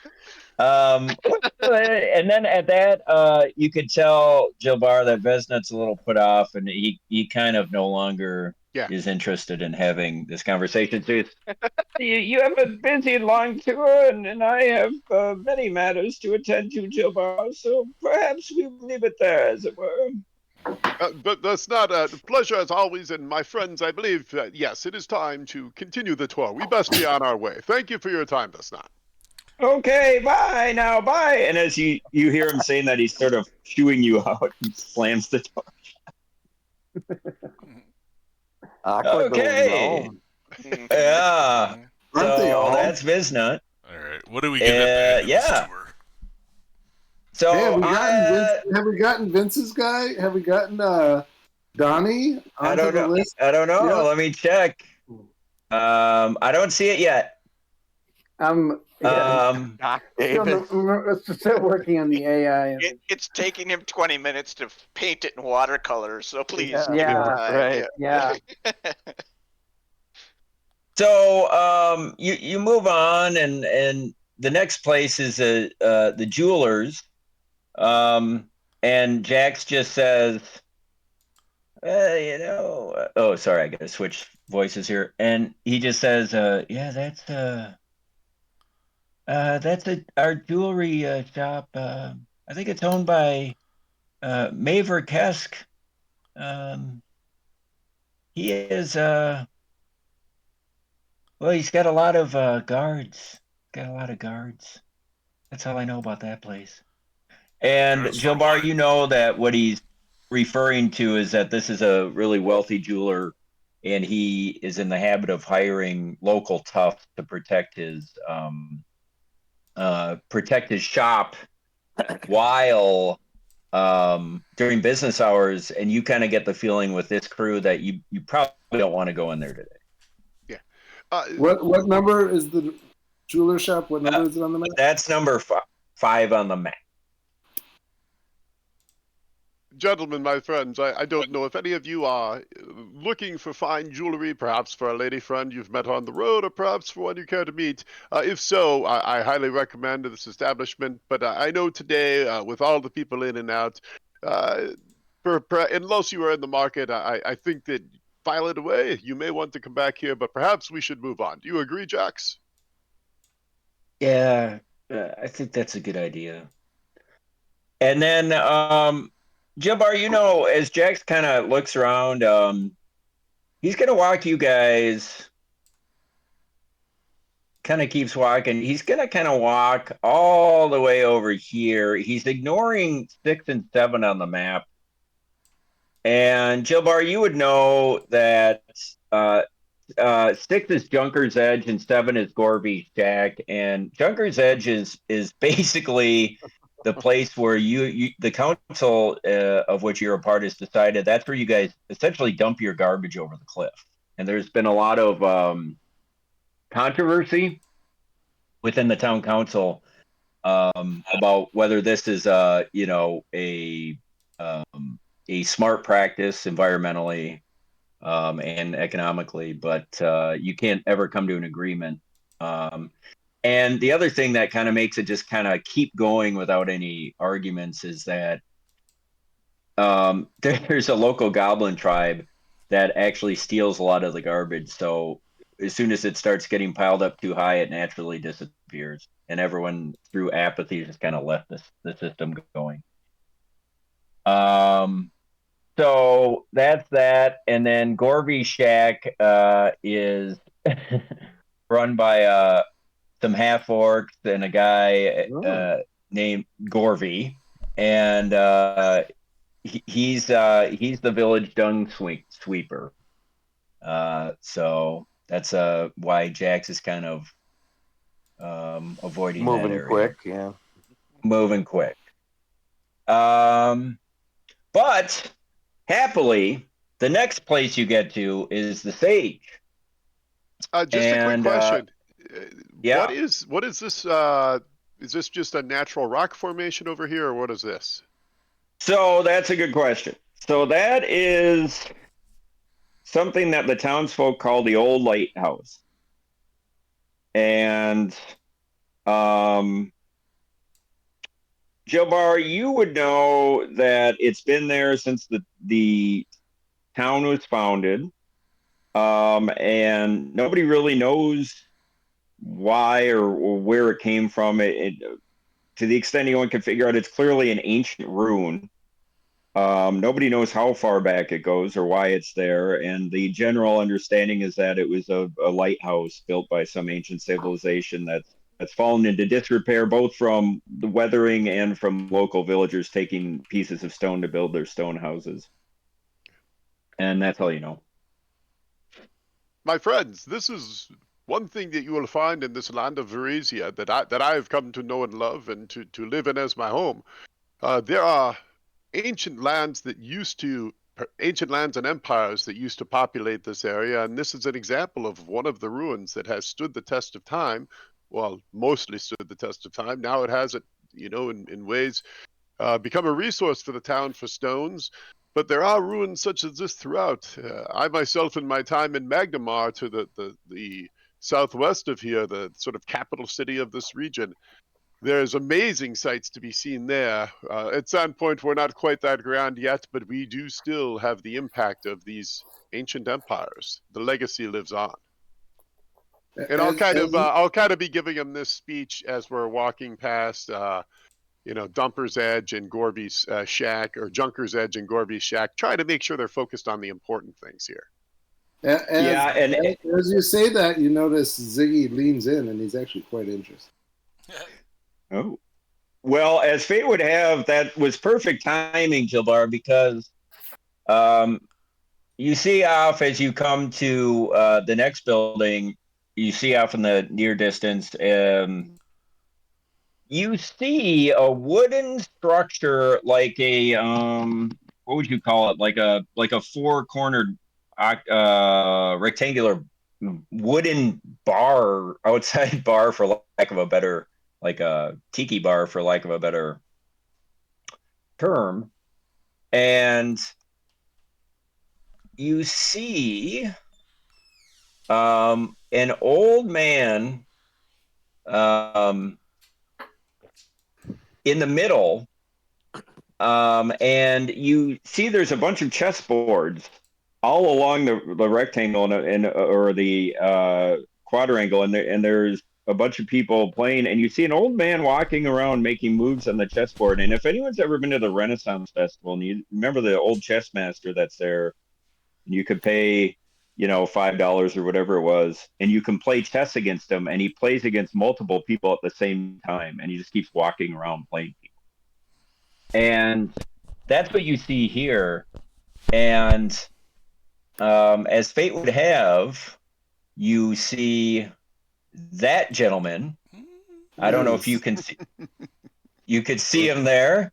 Brodard Quink, I love him.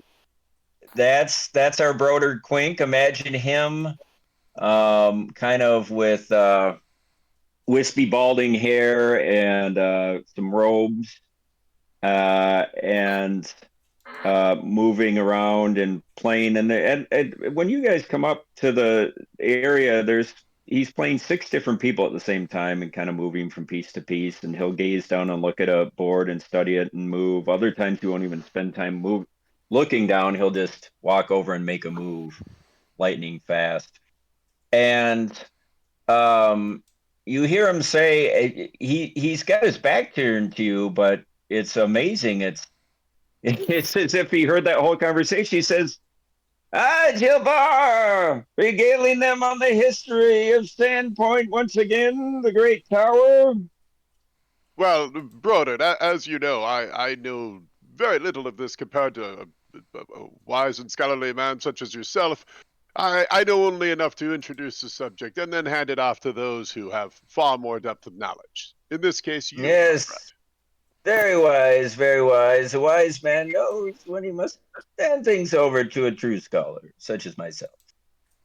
Brodard Quink at your service. Thessalonian scholar of great renown. You may kiss my ring, he says, somewhat sarcastically. And you do know, Jilbar would relate that it turns out Brodard actually is a very learned man, a scholar of Varesian history and engineering. He actually had spent a couple decades of his youth studying with the dwarven engineers at Yanderhof, so he's no mean engineer. And then he was spent a further 3 decades as a cataloger at the Founders Archive in Magnamar. And he's a little prickly, as Jilbar would relate, that people aren't taking his studies of ancient Thessalonian ruins more seriously in Magnamar. Joe would know that people in the great city consider Brodert a little bit of a quack with some of his theories, because he's always prattling on about how he thinks the Thessalonian Empire is some of the ruins are actively how should I put this? They're still a part of our day more than people realize. And yeah, so he's there playing chess. Are there any spots open? And he says, yeah, there's actually 2 spots open. And he says, well, would any of your compatriots or whatever they are care to join me in a game of chess? I'll sit down. It's only 5 copper pieces. I'll like when I put my mug down, I still have beer in it. It gets a little bit on the table. Okay. So you sit down. Does anyone else want to try their hand at chess with Brodert? I have once or twice tested myself against Brodert, and he is at a level far above me. But I encourage any of you. I've only seen him beat on a handful of occasions. It would be a good match. I myself must step away. Beat is a strong word. I'll sit All down. right, so who else is going to play? My Oaker's brothers say I'm very good at checkers. Okay, so and another guy, a middle-aged man. Can you guys hear me? Yes. Can you guys hear me? Yep. A middle-aged man kind of.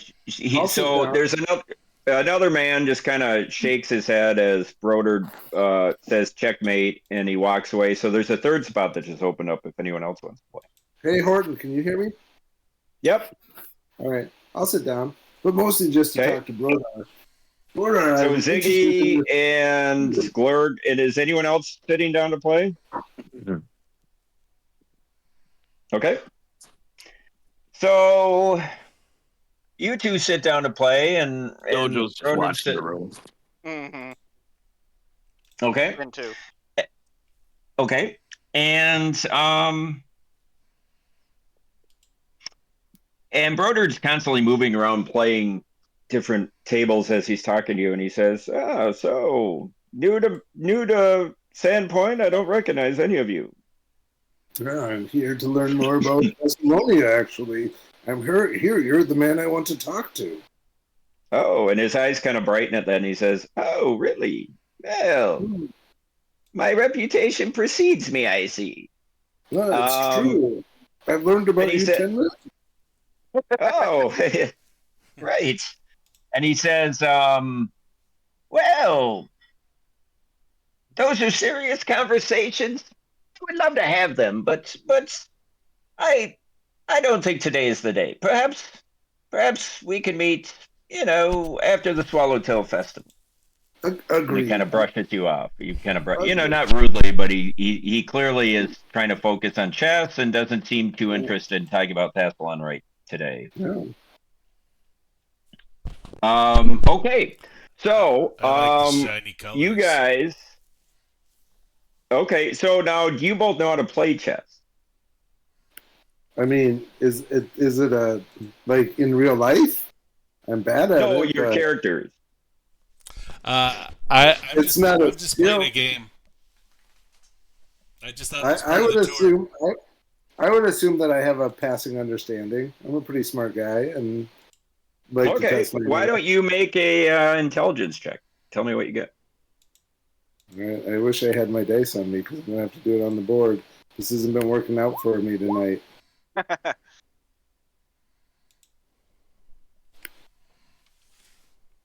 No, it's not going to be very good. A whole 4, huh? Intelligence check +3, 7. Okay. How about you, Glurk? I rolled a 19, minus 1. Oh, nice. So you start playing, and he's talking and he's moving around, and he says, "These guys look like you're from near and far." And then, as he's talking to you, he a few other dejected people walk away. And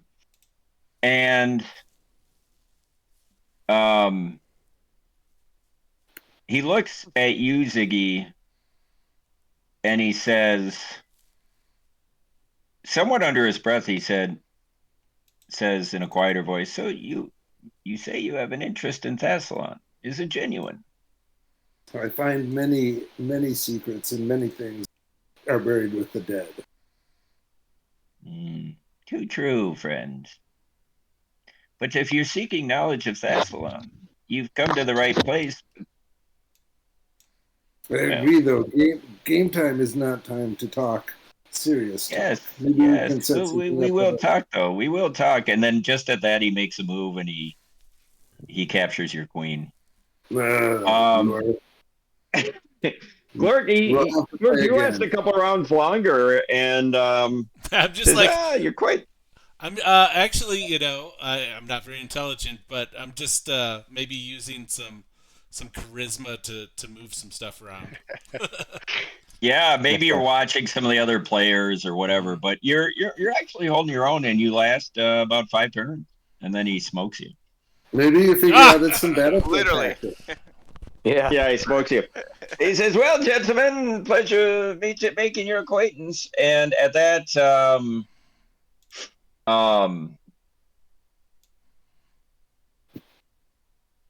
he's going to give you a wink, and Jill Barr and Jax pipe in, and Jack says,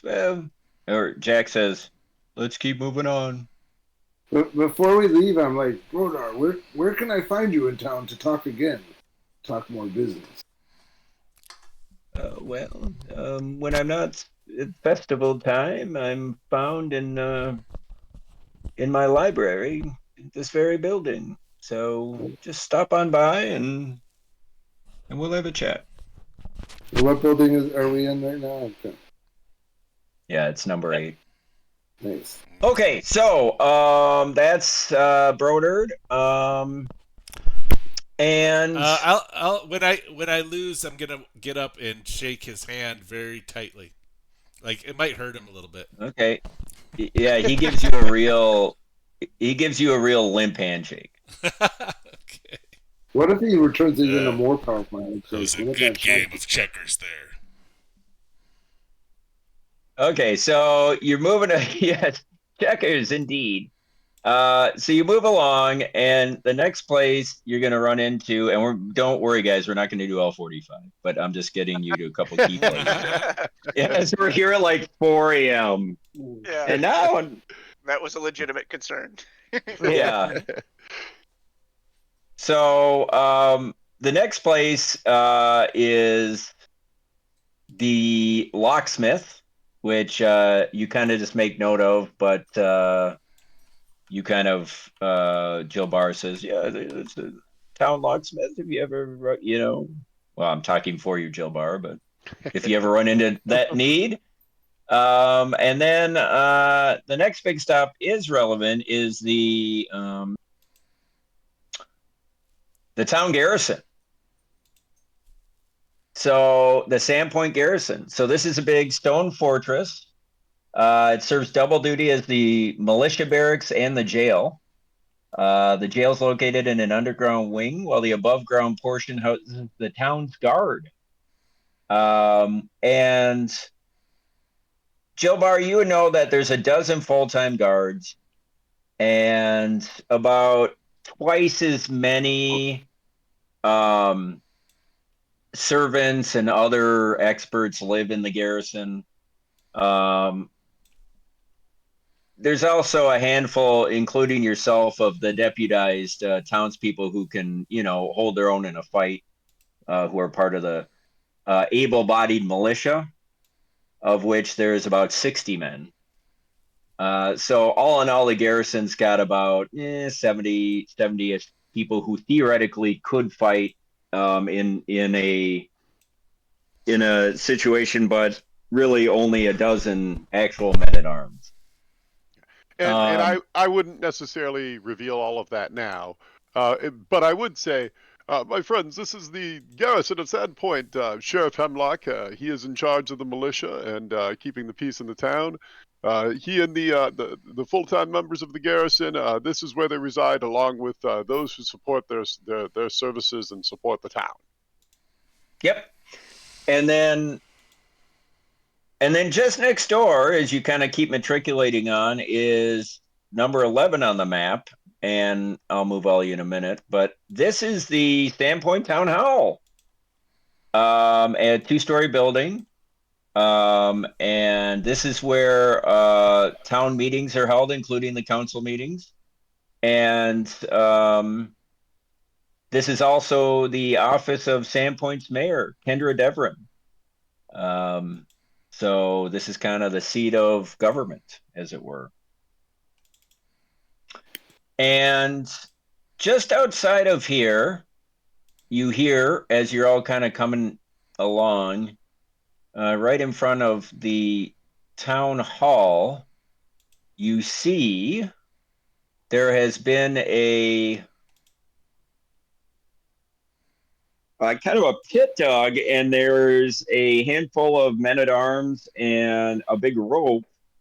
And in the pit, there's a bunch of brackish water. And out of the corner of your ear, you hear Jill Barr, you would hear somebody beckon your name, and it's none other than what's his toots?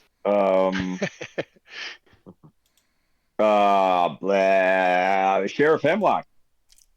And he says, "Oh, Jill Barr, greetings and well met on this great festival day." Sheriff Hemlock. And you see, yeah, go ahead. Sheriff Hemlock, allow me, and I will let them introduce. I will let these gentlemen introduce themselves. But Jax has been leading us on a tour of the town, and these are all travelers who have joined us for the festival today. And you see, I don't know, can you guys see the picture I just put up? Yeah.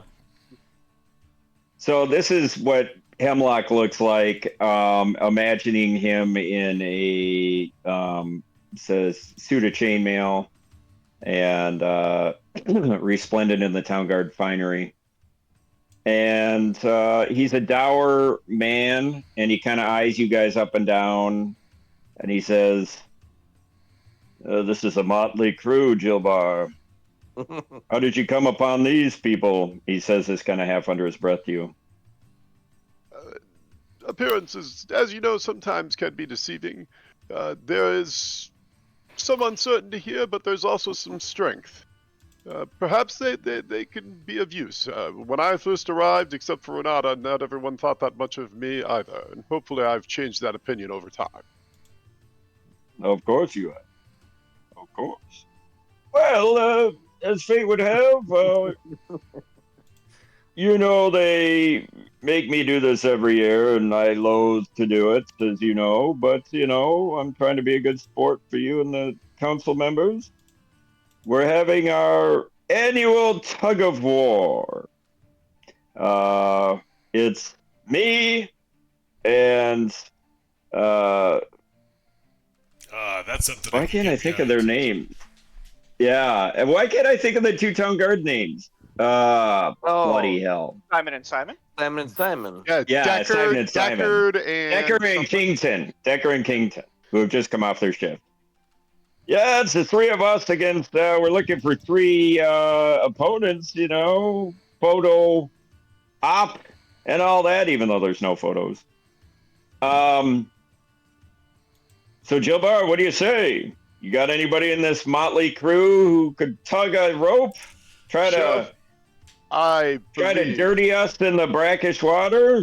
Sheriff, I believe pint we have a beer on the line. I believe we have a threesome that will be quite invigorating for you to play with.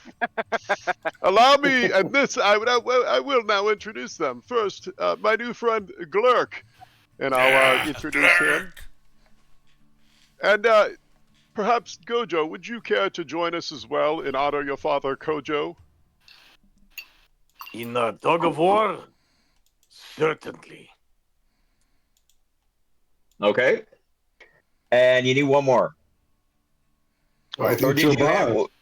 Well, Do you have three? yeah, Okay. yeah. And you. Okay, so here's how it's going to work. He says, well, you're going to do it yourself this year, Jilbar. You set out last year. Something Feel about like you're this year man has enough my this year? competitive juices flowing. Right, well, it'll be wonderful to drink a pint after this that you've bought me, and hopefully you won't get me too wet, dripping on me, and all that nonsense. So, Jill Bar, I'm gonna start like stretching, even though I'm in armor. I'll start stretching out a little bit. Just again, at this point, the shit-eating grin just goes extra wide. Chef, Okay. perhaps your vision will be true, but somehow I feel fortunate. These new friends I've met, and quite strong at that. We may be your match this year. We shall see. Okay, and Kington just says, all right then, let's take these freaks on and show them how we do things in Sandpoint. All right, so you line up on either side. So how we're going to do this is we're just going to do a strength check from each of you, and then we're going to add up all that, and then they're going to do theirs, and we're going to see who wins. Can I blood rage?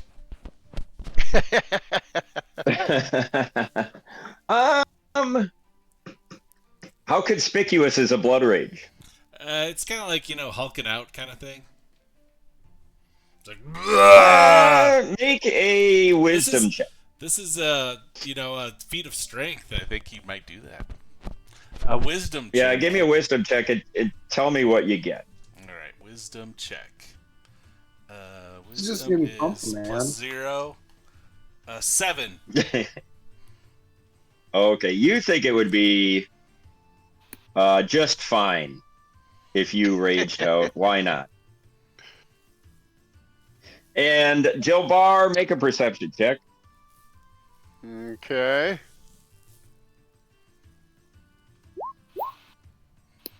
That is going to be a modified 10. Well, okay. You think you don't see anything, and then who's the third one? Dojo? Yep. A perception? Yep.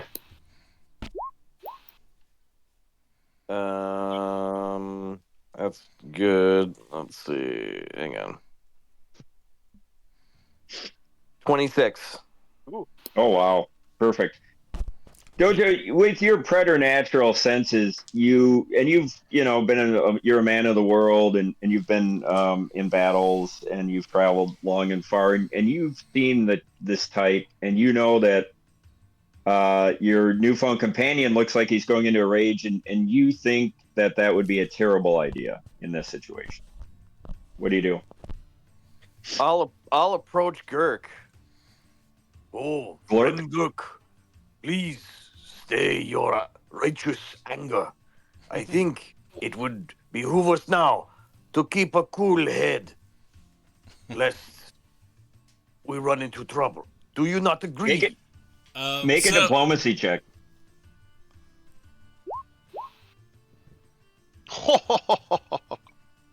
What do you get? I can't see. it's a 20. Hang on. Diplomacy -1, Just so a 19. 19. But that yeah, is a a 19. no bullshit natural 20. Natural 20. Oh, was it? Okay. Yeah. Glork, you think you really want the edge? It's something you're used to doing, but you also know that you sometimes make poor decisions in these situations. And ever since you met Dojo, he just seems like just a wise person, and you think he's making a lot of sense right now. All right, so I'm gonna look at the competition, and I'm gonna size them up real quick. And so when you this is not worth it, That's what the thinking's gonna be, but I am gonna flex and just kind of intimidate a little bit. Roll an intimidation check. Gladly. On the board or not on the board? It's your Oh, call. it's not It's up to bad. you. Yeah. Oh my god, that's I rolled an 18 plus 8, 26. Oh my god. So here's what I'll do. Because of that roll, you get a +2 to your strength check. Ah, sweet. Nice. Nice. As you've kind of, you could see Decker and Kington, Simon and Simon, just kind of eyeing up the rippling muscles of. It's kind of like a of Glurk haka. and- I'm like sticking my tongue out and like. And you're gonna hear Kington says, "Oi, oi, jump out! Where'd you get this guy? He's a ringer." And then you're gonna hear, and then at that time, right when you say that, Kington says, "Hey, shut your mouth! Don't be such a wussy." And then a lady comes out. One of the girls comes up, who's actually during the day. She's an intake secretary for them, and she says, "Okay, 3. You guys are both gonna pull as hard as you can, and whoever wins wins. And we're gonna shake it off, aren't we, gentlemen?" And you all kind of reluctantly, yeah, whatever. And she says, 1, 2, 3. And at that, everybody starts heaving. And give me a strength check. Tell me what you get. 20. Nice. Okay. Oh my god, Jesus. that is actually is it your strength plus what you gave That me plus your 6? strength bonus. 26. Nice. Oh my god. And I'm feeling inexplicably lucky as I do this. I feel as if Abadar has blessed me in this on this day for some reason, which is a good thing. Gonna need It's a it. good thing because it's a skill check. So that is a modified 12. Nice. Jesus. Okay. Could have been worse. Got it. All right. So we got those 3, and then we got the 3 chuckleheads going here. Oh, jeez. I've lost a little bit of awe for Joe Bar here. Wait a minute. Did Yeah. you say you got a 26, Tim? How is that even possible? I rolled a 20 and I have +6. Tim's a tank, man. 22 strength. How do you have a 22? No, you should have a plus. Oh, because he got the +2 from Intimidate. Yeah, so he no, gave me has a a +2 +4. on Yeah. Intimidate. Right? Gotcha. Okay. Nice. I was Oh, like, how is that? it's already starting on episode Yeah. 0, Timmy. Yeah, yeah. Discrimination. No bullshit here. Yeah. Forgot about All the right. plus. So the rest of you onlookers see, so Kington's in the front, and Decker's in the middle, and the sheriff's anchoring and on one side, and on the other side you got Dilbar in front. You've got Dojo in the middle, and you've got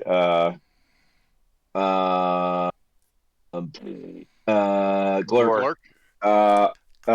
Is anchoring on the other. Glurk is the anchor, sure.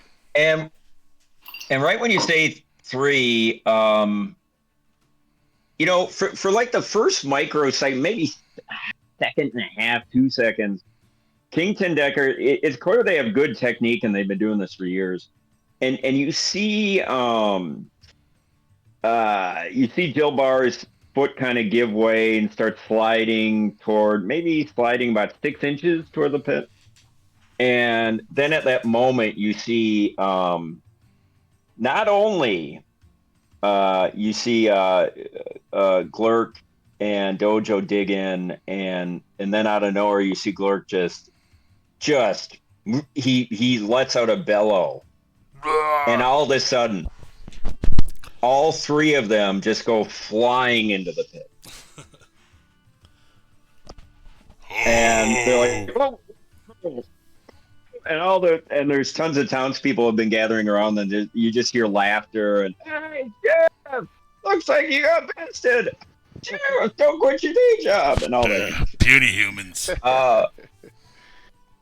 And Decker and Kington, they're kind of sopping wet, and they climb out and they say, "Oi, You bested us this time, but you better not cause any trouble in town, or your asses are going to be in the city jail. And then the sheriff comes out. He says, "Okay, enough of that." And he comes up and he shakes your hand, Jill Bar. He says, "Well, you got us today. Looks like you got some real ringers." He shakes everyone's hand. And he says, "Were you gonna say something?" As I said, Sheriff, I was feeling quite confident, lucky even, and frankly, by the time I started pulling, they already had you in the drink. Yeah. Speaking of drink, where's the grog? Yeah. Well, and at that point, the sheriff says, "Okay, a bet's a bet. A bet's a bet. We still got some time before the festivities. Off to the Rusty Dragon." And there's Huzzah! kind of a general huzzah. And Jax is going to grab you by the sleeve, Joe Bar, and say, "Hey, sir, it looks like you guys are going to go maybe have some drinks and lunch, and then after the festivities begin. So, can we just say the tour is over?" Jax, I thank you for your kind Finally, service and jeez. for helping to keep my new friends together. I appreciate, as always, your help. And yes, please proceed. Your service has been most excellent. Thank you kindly. "Thanks, man. Appreciate you." And then he disappears. Um, okay, so wearing your laurel wreaths with people slapping you on the back and all that, you're going to head to all the way over to 37. So Tchotchke Boy's going to disappear into the ocean. And you're going to go down Main Street. Actually, you're going to go down Raven Street here this way. And then you're going to matriculate over here to Mud Street. And then you're going to go to number 37, which is the Rusty Dragon.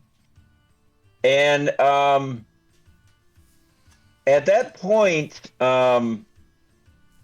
Kingdon says, "Well, you lot came at the right time. It's free clam chowder day for the Swallowtail Festival."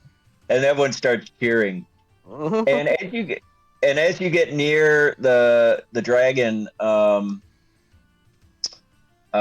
you see a line had been forming, and there's a couple of servers out with big cauldrons, and true to his word, they are giving out free bowls of soup.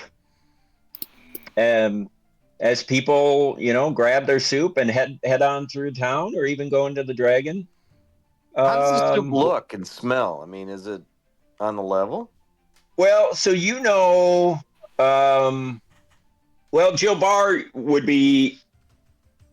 You can't really tell from your distance, but you do smell something nice coming off the downwind, and Jill Bar, you would know that the Rusty Dragon is famous for their chowder. My friend Dojo, yeah, I assure you that the Rusty Dragon, you'll be happy with their fares, both food and beverage. And I believe I mentioned this earlier. She'll be extremely busy today. I will try to introduce you to Ameko, the operator, but again, I believe she is from Tianzia, perhaps a different part. But if there's anyone who would be the person to ask about the individual you are looking for, who you're seeking here, she would be one of the best people to potentially know. Yep, that's a good call.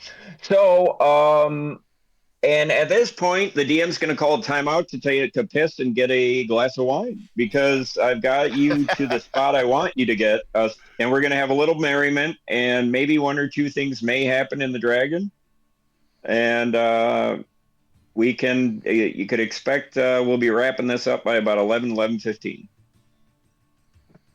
Sounds good. So grab a cocktail, grab a cock, whatever you need to do, and we'll start back up in 5. Orton, you should have Dontavius in your inbox. Oh, thank God. Sweet. Thanks, Amazing. If anybody wants to send me characters, I can put them up on the website too. Are you Yes. recording this, Tum Tum? I absolutely am, and I'm adding a soundtrack. Oh, nice. Wonderful. Oh, how are you able to do that, Timmy? Oh, you're gonna do it post or? No, I'm just playing it. You guys can't hear it, but I can hear it. Sweet. It's Renaissance Fair music right now. What a jerk. You're gonna have to hear it in post. All right, let me. Yeah, before I get my glass of wine, I'm gonna upload this picture for everybody.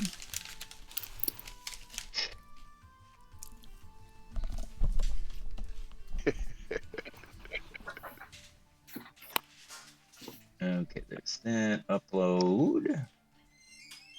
What's his bro's name? Which bro? DTD. Oh, DTD. I'm just gonna put DTD for now. Donnie the Lizard.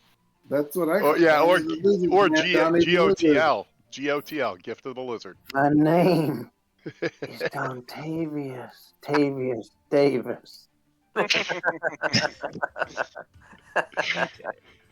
Dontavius Davis. Okay, Yeah. got you. While Horton's gone, do we want to do a little like meta peace talk, like gaming talk Yeah, go about ahead. what we all are? Sure. Yeah, let me Just just. I'm gonna upload this and then I'm gonna go pee and get my glass of wine. So give me 30 seconds. Coming in hot is Dontavius. Throw him in the ocean for now. Everyone see him? No. Yes. Can you Fantastic. actually let me scroll down? Oh, I'll knock yeah. those dimensions up. Yeah. Yeah, that's great. So this is Did our you friend use AI for Dontavius. that, Randy? What's that? Did you use AI for that? Yeah. Oh, you gotta use AI. Even I gave up drawing my own guys for AI. I'm just Oh, gonna wait. leave him giant in Sandpoint Harbor the rest of the night. Yeah. I don't should, see him. yeah. All I see is the fucking. All right, I'm taking a leak. You guys are on your own. I am putting There he myself is. on mute. So you guys can have a little non-DM time here. We'll start in 5. Nice.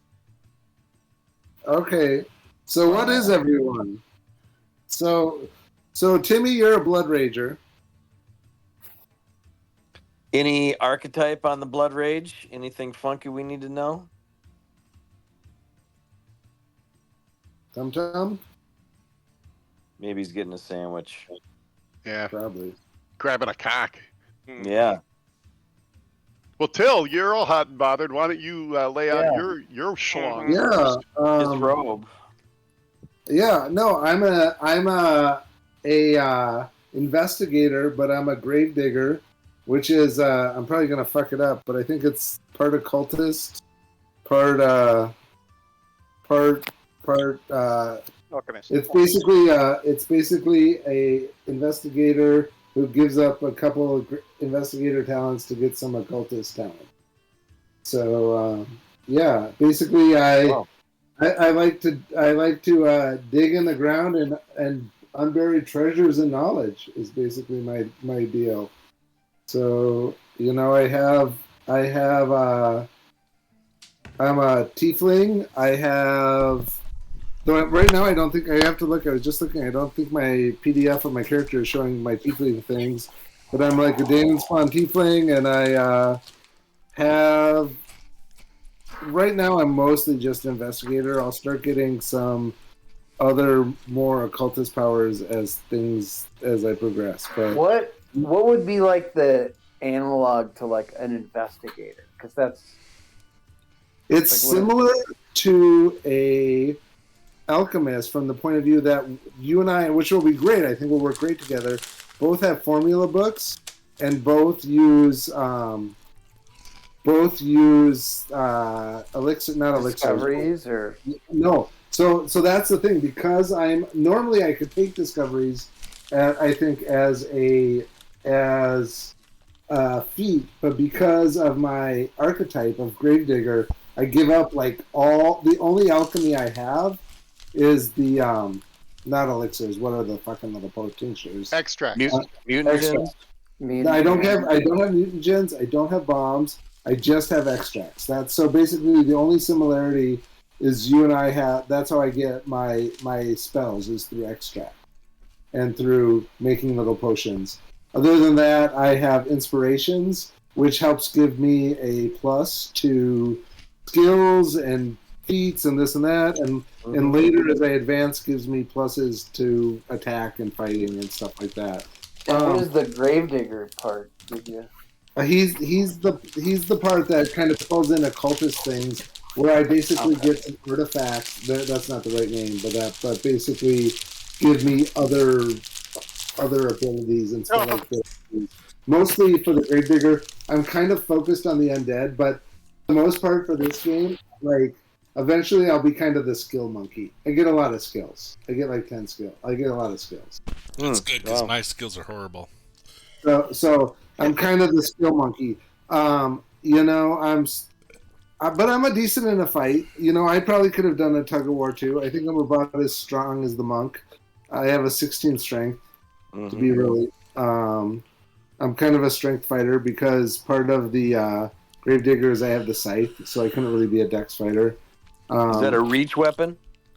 I don't think it is, but it has trip. It has trip, but I don't believe it's a reach weapon. It'd be a lot cooler if it was a reach weapon. Well, if I took long arm, I could. It is a ×4 crit, however. Yikes. It is a ×4 crit. So if you crit, I mean, it's only crits on a D20, but if you crit. Did you guys just see the Lions? Fucking A. Yeah, amazing. Do they win or lose? They're so lucky. They were down the whole game. They tied it up, and then they have a 52-yard field goal with 4 seconds left. And the dude hits the upright and it goes in. Oh. After Houston missed their field. You know what, yes. though? I mean, honestly, we deserve, because we played like fucking shit. we got some shit calls, don't get me wrong. No, but this would have been a bad loss because they should have destroyed Houston. That's incredible. Yeah, but we should have destroyed the Jaguars. Yeah. Well, I'm not talking about how good we are. I'm talking about how good Detroit usually is. That's bad by Detroit terms. Okay. And it would have been nice because we would have been tied with them, but whatever. Magical Who did Detroit season. lose to? They lost. Who did they lose to? I can't even remember. It was early in the season. It was kind of unlikely. Yeah, it was like their second game, maybe. Yeah. That is so unlucky. Yeah. It looked like it was going left too, and then it just came back. Oh wow, they lost to the fucking New York Giants. Oh no! Yeah, I was gonna say Giants. The Giants stink. That's insane. And that's why everyone thought we were going to lose to the Giants. Wow. Yeah, whatever. I guess. Okay. Oh, sorry. That was doesn't bode preseason. That well. was preseason. They lost to the Tampa Bay Buccaneers in week 2. Sorry about that. That makes sense. That's a little better. So that's me in a nutshell. Skill monkey. Sandpoint. What about Sandpoint? We were Are talking you guys about. ready to start again, or are you still job owner? We only got Start again. Hill, We can job one at the end. Let's start again. We can always job one at the end. Mm-hmm. Oh, or you guys could keep going. I don't care. Or Slack. Yeah, let's job one at the end or Slack. So let's keep going. Okay. All right. So the rusty dragons. Well, so first of all, are you going to are you gonna grab any of this chowder? Yeah. Sure. I'll take it. Like I have a powerful hunger. I had the pub beef. I'm grateful. I myself want to miss an opportunity to sample the chowder. Chowder is quite good. Courtesy of Sheriff Hemlock, of course. Joe Bar, how's the chowder here? Yeah. Delicious, I assure you. So, okay. So there's a couple, there's a halfling and a human woman, both women, ladling up cups of or bowls, decently sized bowls of soup, and folks are getting in line and grabbing them. And as I said before, some are and said, "Hey, thanks, love the chowder," and they're grabbing it and kind of grab and go. But as many people as are grabbing and going are grabbing and going into the Rusty Dragon, and you guys can hear it's already raucous in there, even though it's only about by now it's about noon. And so you grab your soups. Do you guys want to step into the dragon, or what's your thought? Let's do it. Okay. Cream-based So don't agree with my constitution. oh no. Mhm. So as you kind of go up, grab your soup and go up to the, you kind of take a one step up onto the porch, and then there's the front door, and as you see, there's a rusty and impressive but quite rusty iron dragon looming over on the building's roof, which doubles as a lightning rod and a decor piece. Jill Barr, you would know and you would tell the crew that the Rusty Dragon's been owned and operated for about 6 years by the lovely and popular Ameko Kajutsu. Mm. And it's not only one of the town's most popular eateries, but also kind of a meeting place, and it's also considered kind of a popular place to stay, because the northern stretch of the Lost Coast Road kind of comes right into it. And the other reason why the Rusty Dragon is notable is Ameko is also a great musician. Mm. And there are many an evening that would pass with her taking stage for a handful of songs. And and you also know that she's also the daughter of one of the great noble or powerful magnate families in Sandpoint, the Kaijutsus. And her father is kind of considered a bit of a lightning rod in the community. We'll leave it at that for today. But Jill Barr, you've got more you could say, but for right now, you're kind of keeping it light and keeping the focus on the day, the festival at hand and the day at hand. So as you walk through the door, you see a rather larger, older but larger than the previous pub you were in. It's got wooden tables.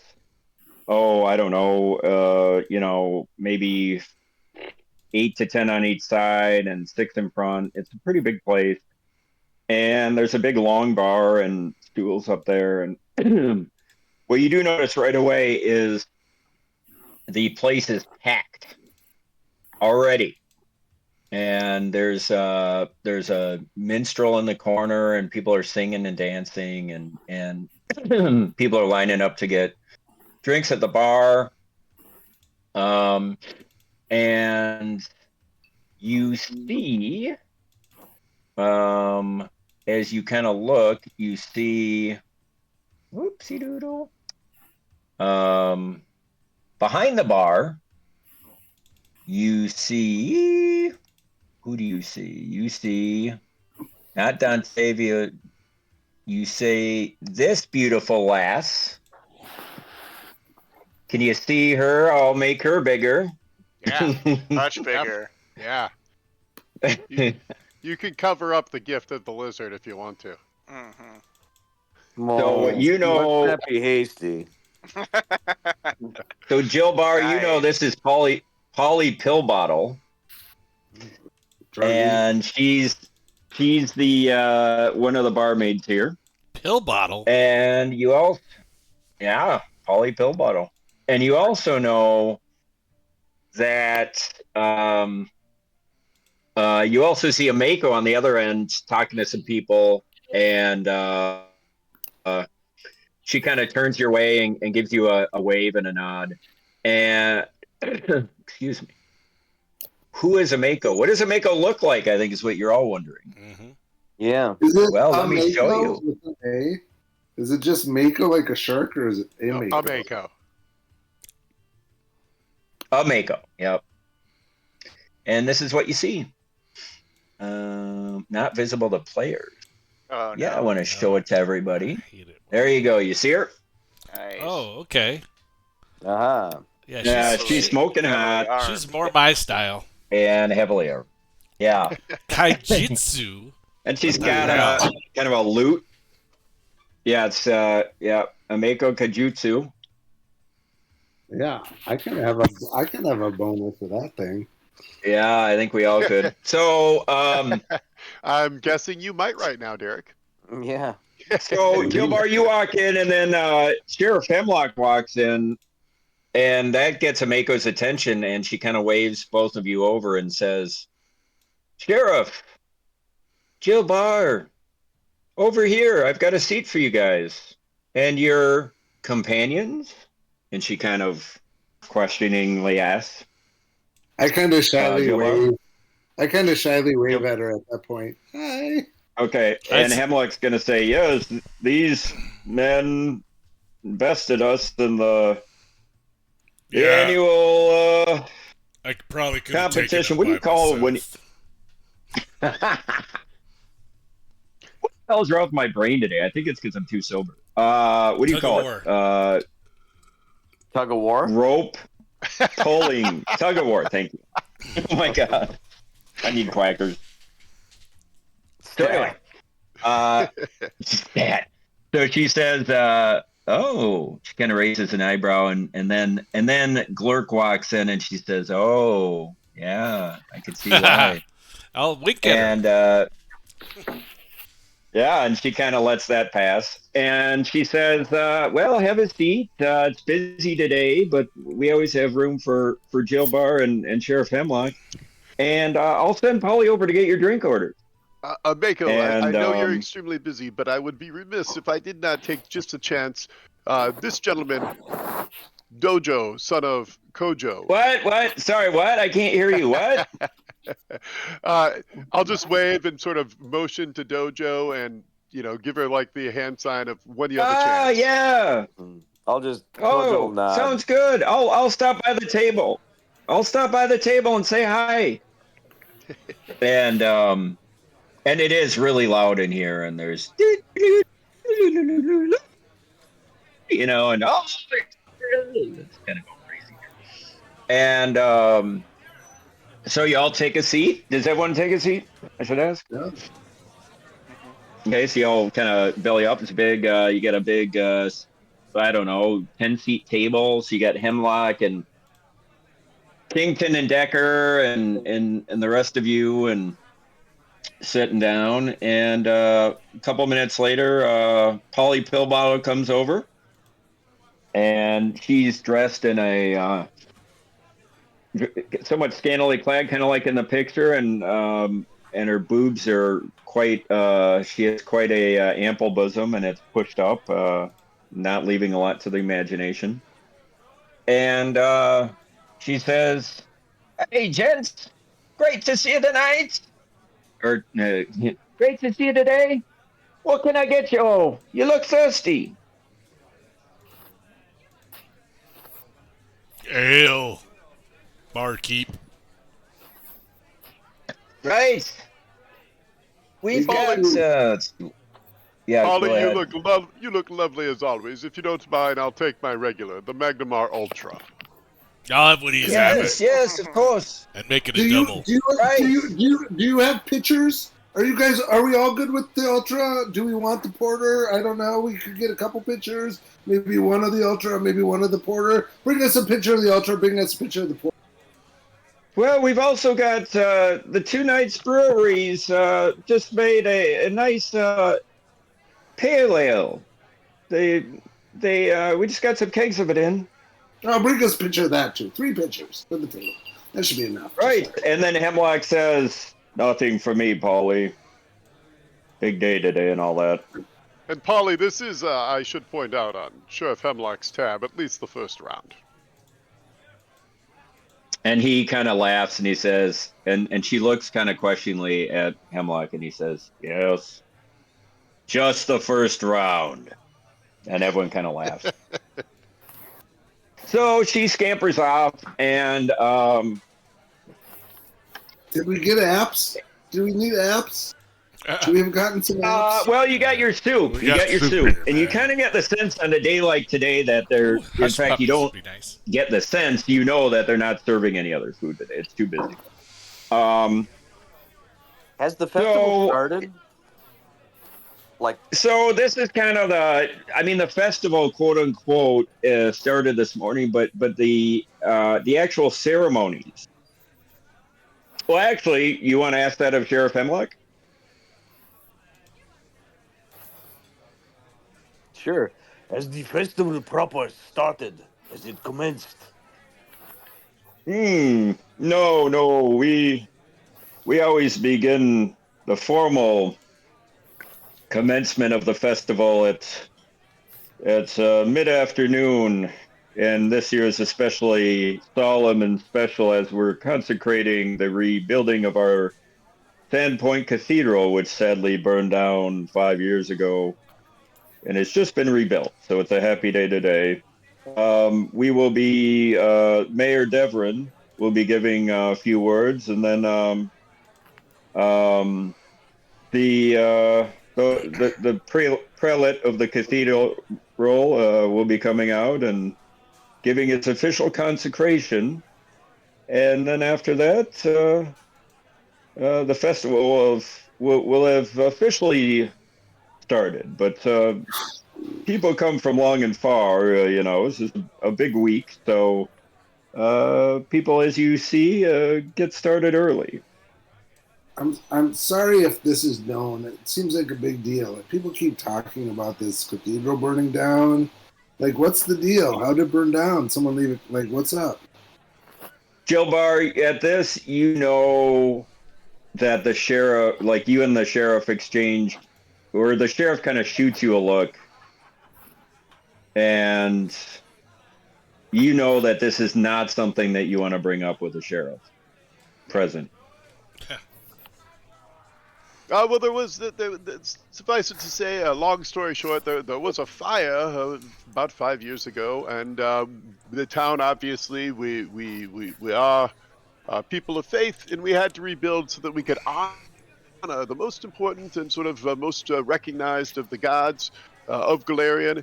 Now that the cathedral is rebuilt, there are individual shrines for, of course, Abadar, Desna, Erastil, Gozra, Serenre, and Shaylin. Certain there may be some other people in town who favor other forms of worship, but those are the most popular with nearly all of the populace of our village, at least. And today, Yes. The great news is that Father Tobin is officially going to have the cathedral up and running, which, again, another reason for the festival. Can I make a perception check to drop it? You don't need a perception check to drop that. Well, I guess, yeah. I mean, if you think that your character is a little autistic, then go ahead and make it. No, I think the Speaks' character is autistic, so no, that's Yep. fine. Okay. Yeah, It's true. He's a idiot savant. Okay, well, whoever wants to make a perception check to drop it can. I might drop it anyways, but I'm curious what my perception check would be. Let's see. So, speaking of idiot savants, Well, I missed it, but I still Rito dropped it. or Finn, what's your how are you seated in the room? I would be avoiding touching anybody and probably towards the back, probably not really a participant in any of the conversation or the beer drinking. So I would be, maybe a row behind everybody, just kind of sitting there looking around the room. Why is that elf And following us? is it a common practice of yours to kind of be cataloging things, analyze, Yes, sweeping the absolutely. room? Yep. So why don't you make give me a I perception? mean, I'm not very perceptive, but that's what I do. Yeah. A Okay. perception check. Okay. I'm gonna roll this on the ding dong. Maybe. Oop, did I roll it twice? Sorry. First one was 8 with I think I'm perception +1, so 9. 9. Okay. Yep. No, everything looks good to you. Dojo, where are you seated? Hang on.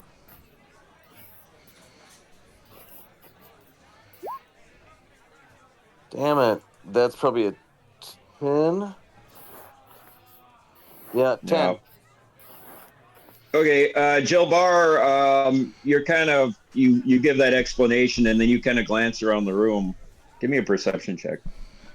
All right, okay. That's going to be a 23. There we go. Okay. So Jill Barr, you see in the far end of the room, you're kind of scanning around and you recognize most of the people here. But there are a lot of people traveling that you don't know because it's a big festival and people come from near and far. But you see, way in the other corner of the room, there's a group of humans that you don't recognize, and you see Polly's kind of having a heated conversation with one of them, and the other one's trying to grab her, kind of grab her from behind, grab her behind, and she's slapping away, and she looks a little distressed, and then she shakes her head and walks off, and they're all laughing. I'll Um, I'll try and get the sheriff's attention in a nondescript way, and just Sheriff Hemlock, don't you know if you saw, but seems that some of our visitors are giving Polly a little bit of a hard time and kind of pointing his eyes in that direction.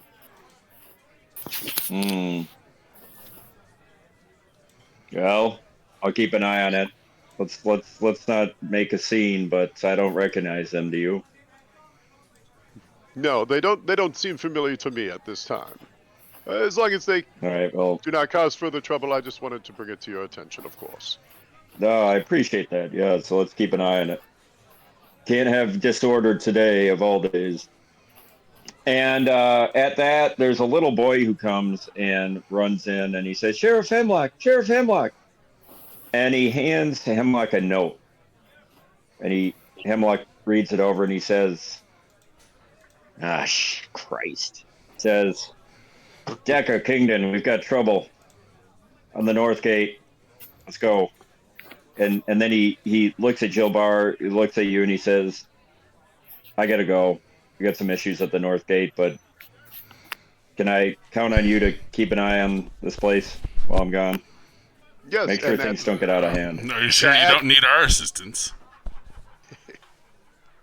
If you feel comfortably, you have what you need with Decker and Kingdon, of course, we'll stay here and enjoy the beer. Sounds good. I'll see you at the festival ceremony. And then with that, he says, Decker, Kington, on me. And they both kind of look annoyed because they see Polly coming over with all the beer and, crikey. And then they just get up and walk out. So Polly comes over and plops all the brewskis down. She looks a little flustered. Do you say anything, Jill Barr? Polly, I kind of wave her close because it's loud and I don't want to yell this. Polly, I saw some of the She comes over and oh yes, Jill Barr, and she bends over and you're trying not to look into her cleavage.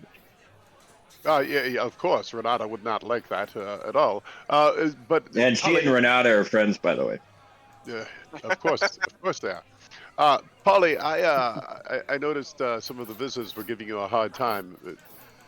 Is there anyone else? What? I can't hear you. And she gets even closer, and her breasts are almost just in your face. Polly, if the visitors are giving you a hard time, is there anyone else who can help them? If not, let me know if there's a problem. Oh, I'm used to that. Thanks, though. You're such a hun. And she gives you a kiss on the cheek and walks away. Multiple MIGs in the next cell. Histidrip went insane.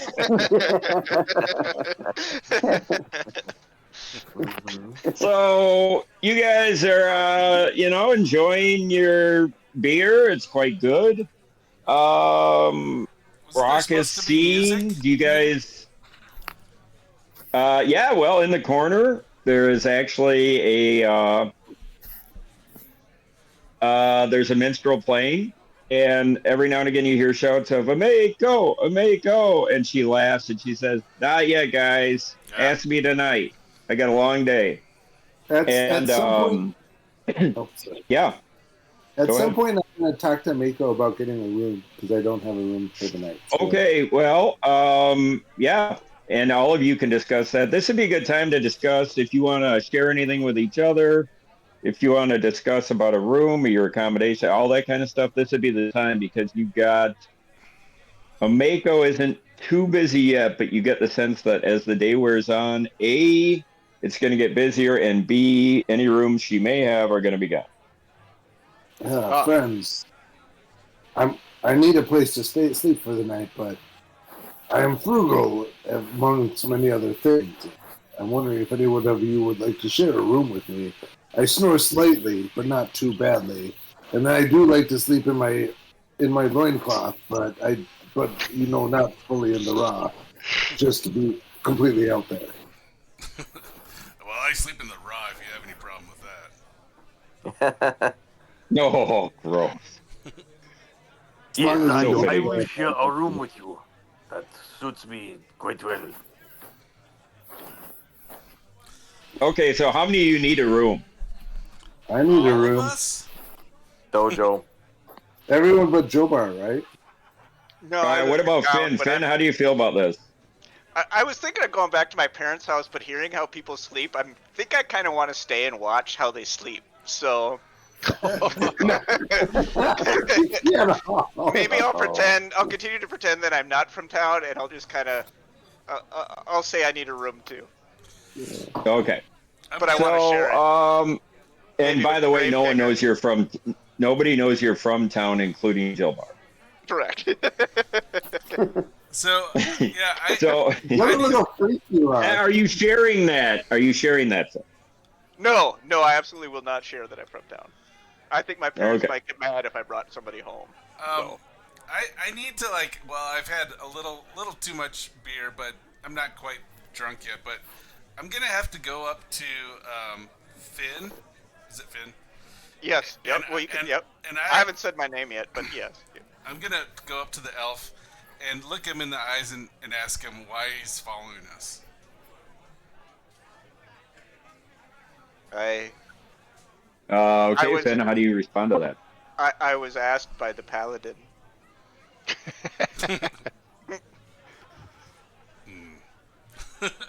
Finn, make a perception check. Done. 20. A 10. Actually, you know what? That wouldn't be. Make an intelligence check. Okay. Ugh. 6. Okay. I don't know. You have no idea what this guy's all about. Yeah. Yeah. I'm social interaction has always been a puzzle to me. But just gonna- watching this, I'm gonna go up to Timmy. Timmy, I'm sorry. What's your name? Glurk. Glurk. Glurk. Glurk. Blur. Why are any of us here? Like, what is existence? We're all strangers. We are in this place at this time. Why are you giving our friend Finn or our friend Elfie here a problem? I don't trust his kind. People don't trust my kind. He's making People me don't trust nervous, your kind. and I don't get nervous often. Both of you wear clothes from somebody who died. Drink more beer. Drink more beer. It'll be fine. At that, I take one of the half-drunk pitchers and just give it to Gordon. I like push it away. And I tell him, "Are you threatening me?" I'm just like looking in his eyes. Dojo would and hold his Gentlemen, hand up to Glurk and say, "My friend Glurk, they say that new friends are like snowflakes. All are different, but all are so beautiful. Don't you think?" Yeah, this one's really like a snowflake. He's all white. Lurking and jerking. So at that point, right at that point, Is his name? right at that point,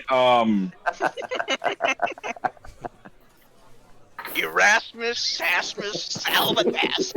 Davis Davis. right. But you Okay, can so call right. me Alabama.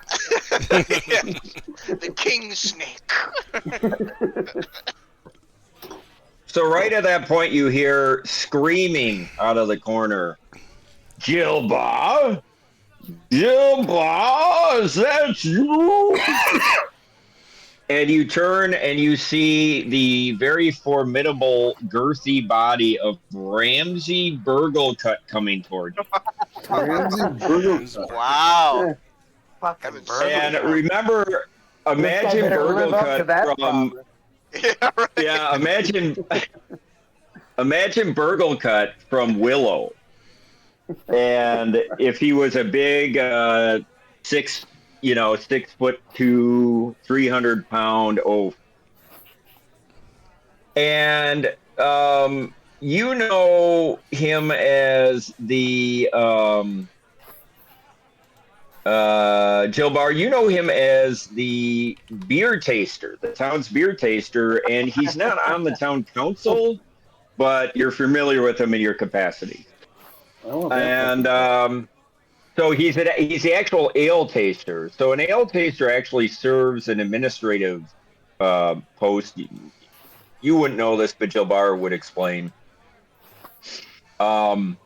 To make sure that all of the ale in town is being sold and is above board, and people aren't being ripped off, and the prices are right. So it's an actual administrative post, but at this point, it looks like he's deep into his cups, and he comes over and he says, "Right,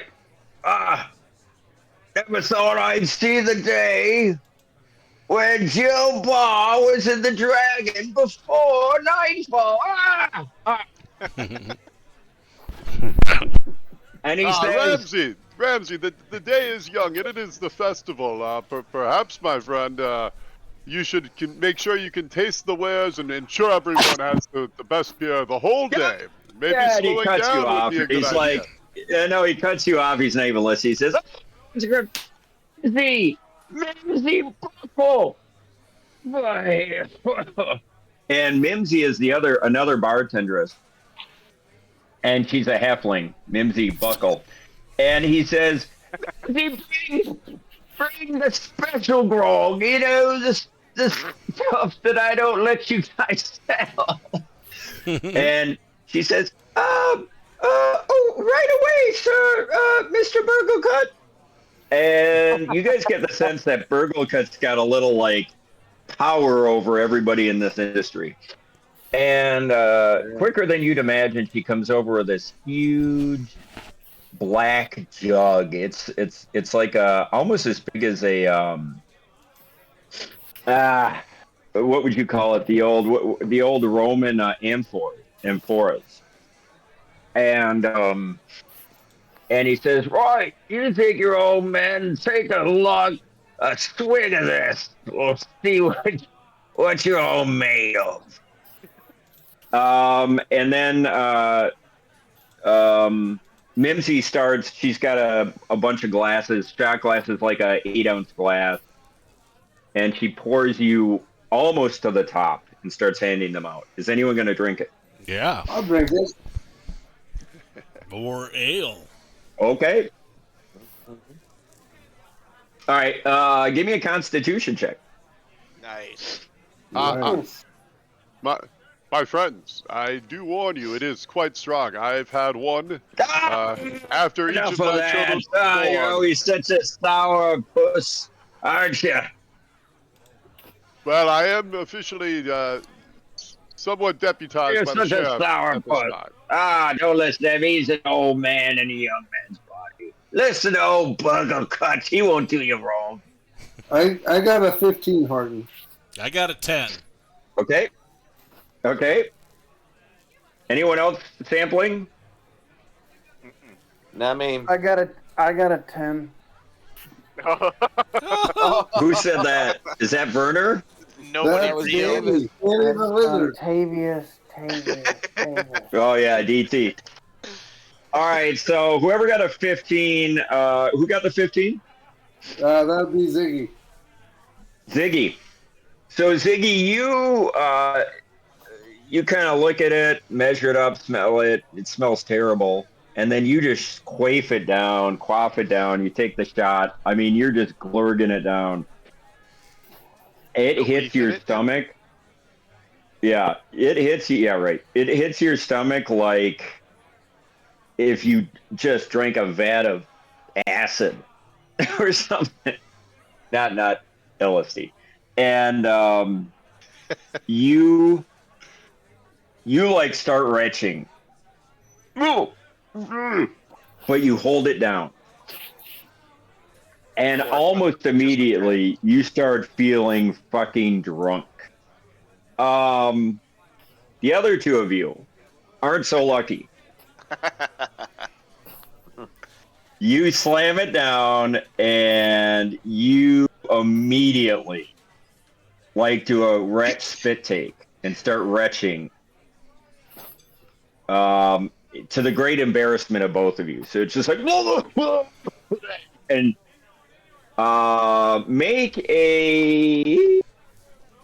give me a reflex save, both of you. Uh-oh. No. Give me a dexterity. Same thing. Give me a dexterity. 9.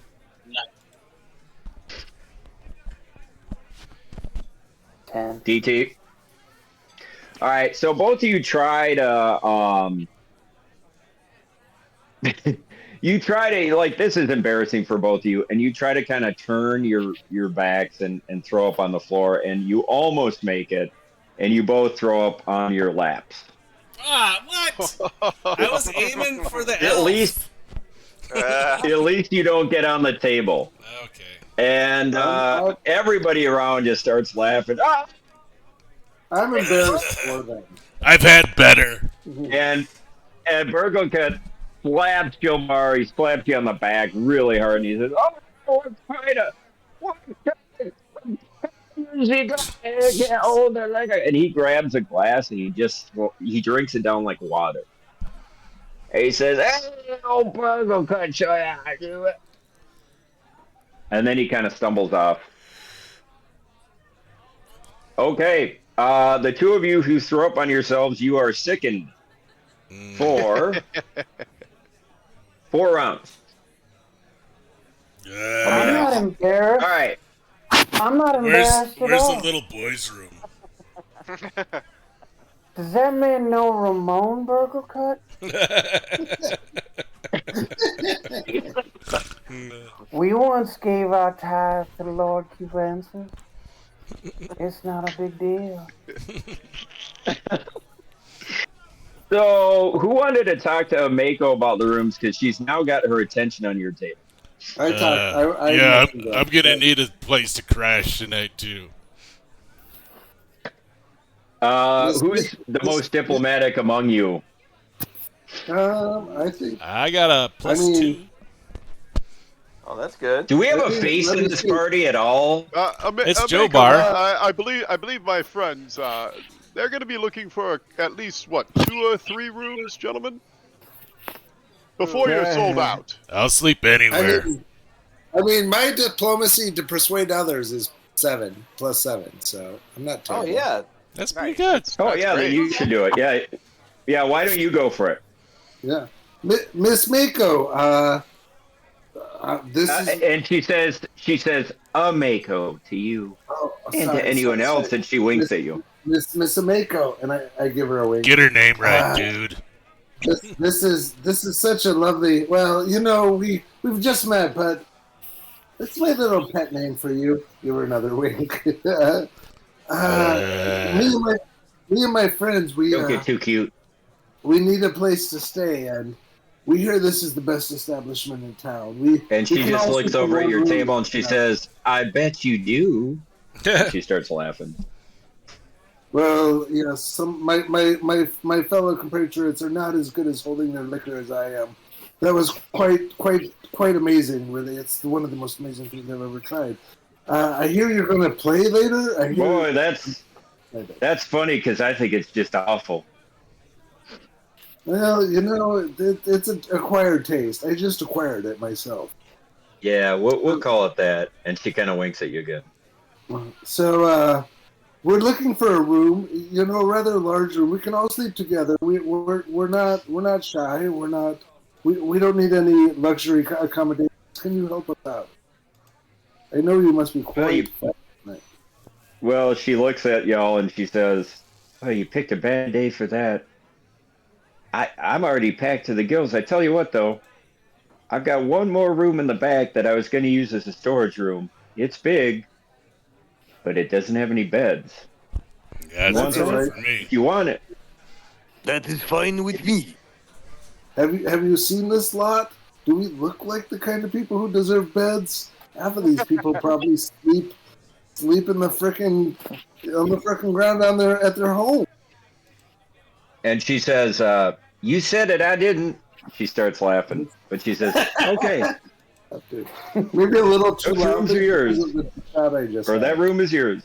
And then she says, "Okay, let's square up later, but right now I've got things to attend to." And she flits off, and then Jill Bar, make another perception check. Have you been clocking those guys? Yeah, and once Sheriff Hemlock left, I've only had like a half of one beer, so I've definitely not been partaking as heavily. Okay, And so you don't even need to. Yeah. Okay. That's a modified Go 20. ahead. Oh, that's great. So you see, Polly's over there again, and this time the guy's kind of like pulling her into a corner, kind of like, and kind of like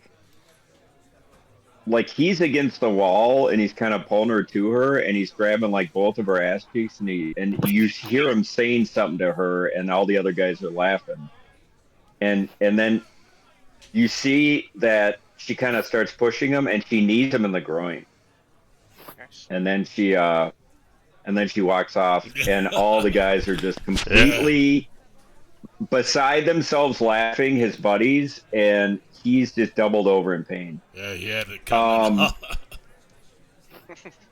Well, you don't see this; it's just Jill Bar. And then you're kind of watching this, and at that same time, you hear Mako say, Polly, the 2 nights is off," and she says, right, I'll go down and change it." And you kind of, Jill Bar, you see Polly go down, and you see the guy who got kneed grab his pint and slam it on the table. Mm-hmm. And then he starts staggering off in the direction she went. What do you do? I am going to get up, and assuming Gojo is close, Dojo is close. Dojo, my friend, I might need your assistance. Would you mind? Yes, of course. What may I do for you? Come with me, and I'll start off. And if anyone else is kind of looking from the group is looking our way, I don't know if they are with the drinks. I'd motion to them as well, but I wanted at least one person with me, so I grabbed Okay, Dojo. so everybody sees Jill Bar get up and Dojo follow, and you two will split this up. You two are gonna have trouble, like, when you're in, like, think of the most crowded bar you've ever been in, like shitty nightclub bar, and there's like 6 deep to get to the bar or to the bar to order. So you're gonna have to weave your way through that. And you start doing that. What does everyone else do? So Horton, if you're in the most crowded bar you've ever been, and your buddies are like beelining through the crowd, you can take another route, kind of like not as obvious. Like, I'm going to take another route through the crowd, but if there's 2 of them, so I'm kind of gonna get closer but I'm not following that. I'm not going to be a Okay, you third. need to make a perception check to even if you do it that way, you need to make a perception check to try to piece together what they're going at or what's going Sounds on. good. I will try that. We'll see. Perception. Let's see. Roll 20. 6 and let's see. What's my perception? New guy. I'm gonna say I'm probably not that great, but we'll see. 10. It's pretty decent. Just to see what they're Yeah, doing. no, that's not. You just can't really tell. It's crowded. Some girl came up. She's already given you a kiss. It's just sort of chaos. All right. So you could keep trying to dress that way. Does anyone else do anything? So do we know what the concern is here? Do we have we seen it, or are we still just kind of oblivious? Yeah, did we not hear Joe Uh, Barr talk to? Jill Bar. All you heard is Jill Bar say something to Dojo, and Dojo looked concerned and follow him, but you have no idea what's going on other than that. So we don't know what the person of Nope. their. Okay. Yep. No. So I'm unclear. Am I still at? Because I missed the perception check. I'm still at the table, which is fine. No. You said you were taking a different route. So Okay. as they're beelining it right behind the bar, trying to move people, you kind of took the wide route where you're trying to flank going by the front door. So I'm going. And you're I'm watching them. I'm not as good at getting there. I'm confused. Yeah, I'm getting lost. And you're still not sure what's going on. So you're trying to flank. Is anyone else doing anything? Wait, can you explain what is the problem? You don't know. But some all people you are know starting to is leave the place? you were all drinking, and were you one of the ones who drank the grog? Yeah, I was throwing up, and we were just trying to get a place to sleep Yeah, tonight. so you were like throwing up, and you feel fucking terrible, and out of nowhere, out of the corner of your eye, you saw Jill Bar get up, and you saw Dojo follow. That's all you know. Oh, I'll follow Dojo. Okay. Now, make a Constitution check.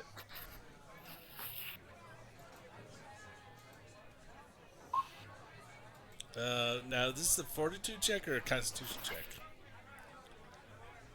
You can make a fortitude. No, it's not a save, though. Make a Constitution check. Okay. That is a +2, so 12. 12? Yeah, with a 12, you're like getting up and you just feel sick, and you're still nauseated for 4 rounds. This is round So 2 or 3? you're kind of stumbling up. I'm sorry? Is this round? This is the first round, like the first round. So okay. You're just sort of like, you're like stumbling up, and you're probably not going to get anywhere. Get back you here. can What's try, going on? Yeah, so you're kind of just like fumbling around, and you feel like you're going to puke again. Is anyone else doing anything? I'm gonna follow DT? Ziggy because everybody's getting up and leaving except for the 2 throw-up guys. So I'm gonna follow the normal people, and I'll follow Ziggy because he tried to step in for me and was nice. So. Okay, so make a perception check. Okay. Ooh, that's better. 20.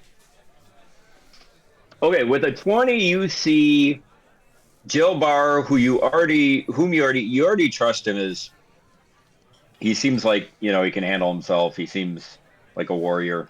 Mm-hmm. You and with your senses, you see him nervously looking between the guys who were sitting there and the door that leads downstairs, you presume, to the keg room. Okay, and kind of being taller than everything else, I can kind of. Yeah, and you have a great vantage point, and you also see the guys who were laughing, like hitting each other, and being like kind of gesturing, "Where'd he go?" And they start following. And I'll whisper to Ziggy in front of me, or well, I guess I'll have to say it loud. I'll say it loud in front of me to Ziggy. I have a sense that there's a 78% chance that one or more of those people will be dead in the morning. Okay. Ziggy, do you hear that? And I'll point. Yep. Ziggy? He might have passed out. I like. Oh, I'm peeing, and I'm on mute because I'm peeing. Okay, say that again, Rito.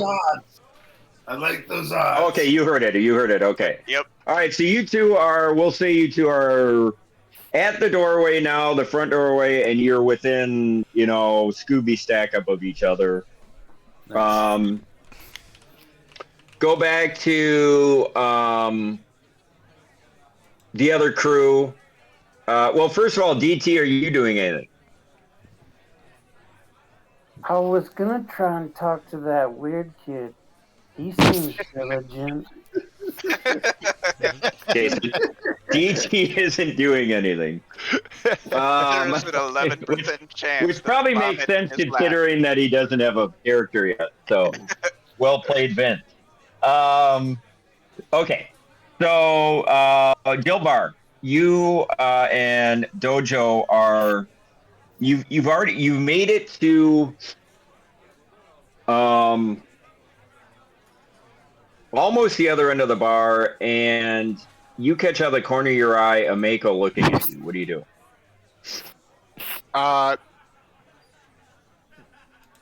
Just kind of point downstairs and just mouth, because I know she can't hear it, but I'll just yell out Polly, and then I'll just keep going. I'll head through the door and start going down. But I'll yell Polly. If she can read my lips, great. If not, that's fine too.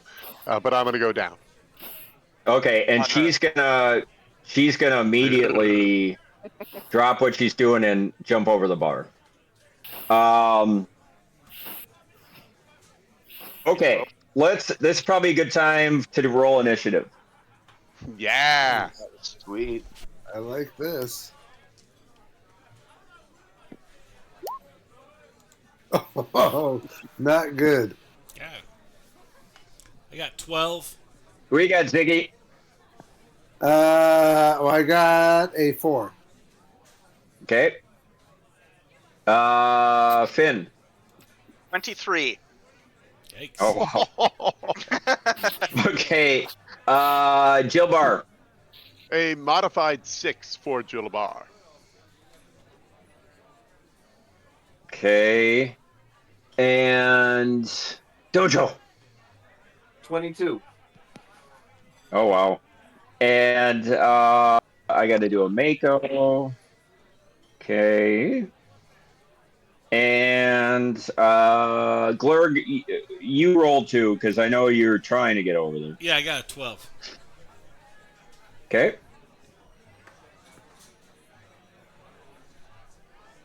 Mako did not roll well. Maybe she caught her foot in the bar or something. Okay. What about DTD? So, He's back. well, DTD's back at the table, staring into the throw up and reflecting on the madness of existence. Right, DTD? I suppose I am. All right, so okay, so we've got Finn. You're at the top of the initiative order. You are kind of making your way through the crowd, and with your preternaturally high,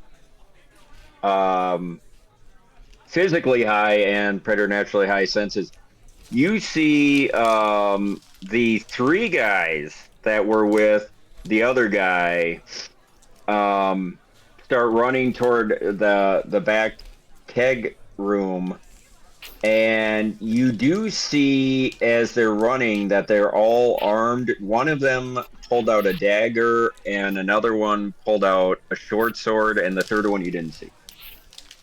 Okay. And is the back room where they're headed, is that where their buddy went first? Yes. Yeah, Yep. okay. So we've now got 4 armed dudes and Polly. You could surmise that. You've only seen 2 armed, but one guy went after Paulie, and then 2 of the 3 guys who followed him you've confirmed are armed. And how far between me and the back door? Could I make it there and around? You mean where they're headed? Yeah. It's difficult to say at this point because there's so many people. But if nobody existed in the room, it'd be 30 feet. Gotcha. Okay. I will.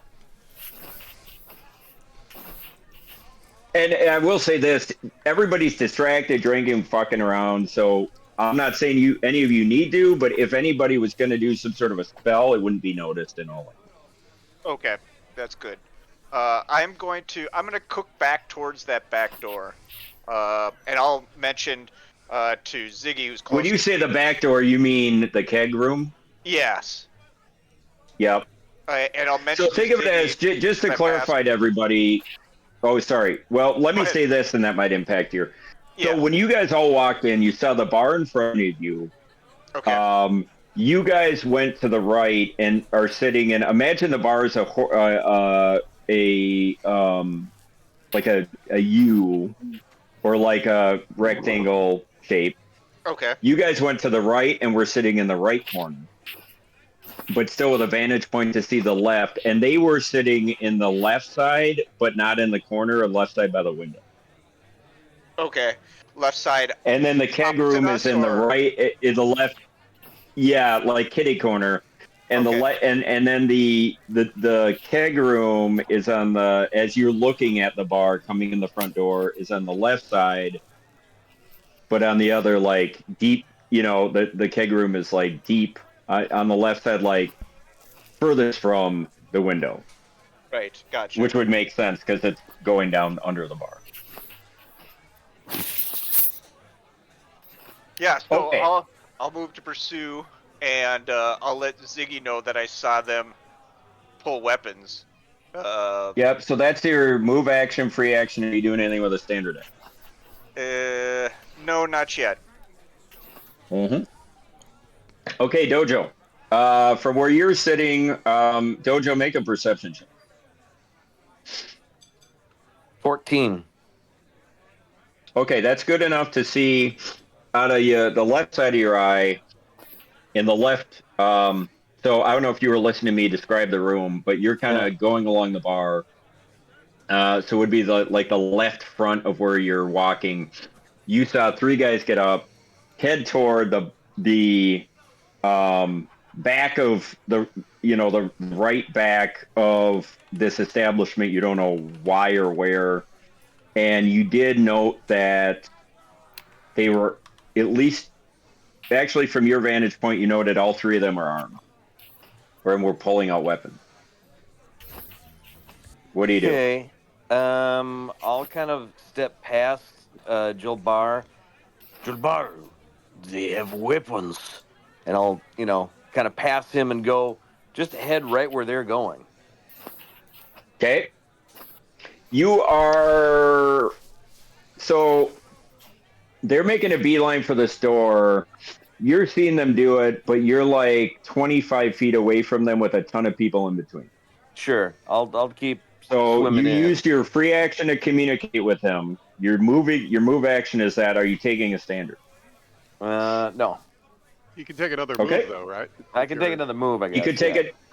Yes, you could double move, but think of it as difficult terrain. So by double moving, we'll say you can get 15 feet. Got it. Well, it's like quadruple difficult for me. All right. So that's Dojo. Next, we've got the bad guys. They do something. And then we've got Glurk. I'm trying to stay with Dojo, and so you're about 20 feet behind Dojo because you kind of gathered yourself up, tripped, felt like you were going to puke again, and then your warrior instincts kicked in because you sense danger, and now you're locked in now. Yep. Even though you feel like you're going to fucking puke. Yep. So is he technically sickened or nauseated? That's a good point. We'll call him. Which is better? Well, Sickened is negative. Sickened is a lot is More less. debilitating. Yeah, is less debilitated. Sickened is significantly less debilitated than nauseated. Nauseated, all he can really do is puke, and he's got really big negatives. We'll say the Sickened. last round he was nauseated. Now he's sickened. It's that orcish constitution. So I'm you're sickened. stumbling, because that drunk walk, kind of there. Yeah. But pushing people as I get through and trying to catch up to Dojo. And you're also you've gone. I'll say this much: your entire body and your senses have sensed danger, and you're angry. You're embarrassed at everything about what just happened in the last 30 seconds makes you really fucking angry. I was having a good time until then. They're all elves too. All of them are elves. So if you were to go into a rage, it would make perfect sense. It's up to you. It'll be next round. If I see any violence, I'll get into it. Okay. Ameko goes. So Ameko jumps, finally gets over the bar. She kind of stumbled. Those of you, it would actually be Glurk, you're obscured, you can't see it. Dojo and Jilbar, you see that she has already pulled a dagger, and she's got some sort of a what do you call this, stiletto or whatever, like a really thin, like a rapier. Also, but she hasn't pulled it. Okay, Jilbar, you're next. I'm just gonna try and if I see these guys going, I'm gonna try and get to them and block them. But if I can't do that, if they're already sort of into the back room, then I'm just gonna follow. Make a intelligence check. That is a modified 12. Make a luck check. That is 11 under 15. Okay. You, with your quick senses and processing, you're thinking that, you're reflecting on all of the things happening in the moment, and you realize that Sheriff Hemlock has kind of asked you to take responsibility for the situation, and you know that if you blocked them and started an open conflict, it would be exactly the opposite of what he would want you to do. Okay. Then in that case, if it's best to keep it confined, I will just do whatever I can to catch up to them and follow them. And you also know, as kind of a strategist and a warrior, and you also know if you've got what you might judge to be an inferior enemy going into a confined space, outside of the view of the public in this situation, you're gonna let him go down the stairs. Okay. So if I catch up to Dojo, I'll communicate that of my friend. Let them get into the back room. It'll be better to deal with them there. Agreed. Okay, so you guys communicate that. Ziggy. Am I within 30 feet of them? I'm assuming I am. You were behind. Were you not behind Finn, or you were in front of Finn? I was going towards them. Just like you were in front of Finn. No, you were in front. Yep. So as the crow flies, you're by Squeaks. So by Finn. Finn was Yep. And he's kind of got his long hand on your shoulder. You're like 25 feet away from them with a ton of people in between. Okay. So on one of them, I'm going to try Mind Fear. As a standard action, you can... I am basically DC 13, and it depends if they are a higher hit dice than me or not. So they need to make a DC 13 saving throw. One of them has to make a DC 13 saving throw. Which one are you picking? So we'll say the one guy who left is already down, and then we're gonna say that just for ease of battle, there's 3, and they're in a line 1, 2, 3 heading down. 3 being closest to you. For me, it's crowded. I can't see any leader or anything. You know probably what? realistically only see the guy who's lagging. The Yeah, last guy. I'll take that guy, the guy at the back. Okay, That's and fine. what do you need to roll if the level is higher than? He needs to do a saving throw. Will save. What's the DC on it? 13. 13? Yep. He makes it. All right. Then he is fine. Anything happen? Okay. He is fine. Okay. And then Okay. I'm just following him like everyone else at that point. Got you.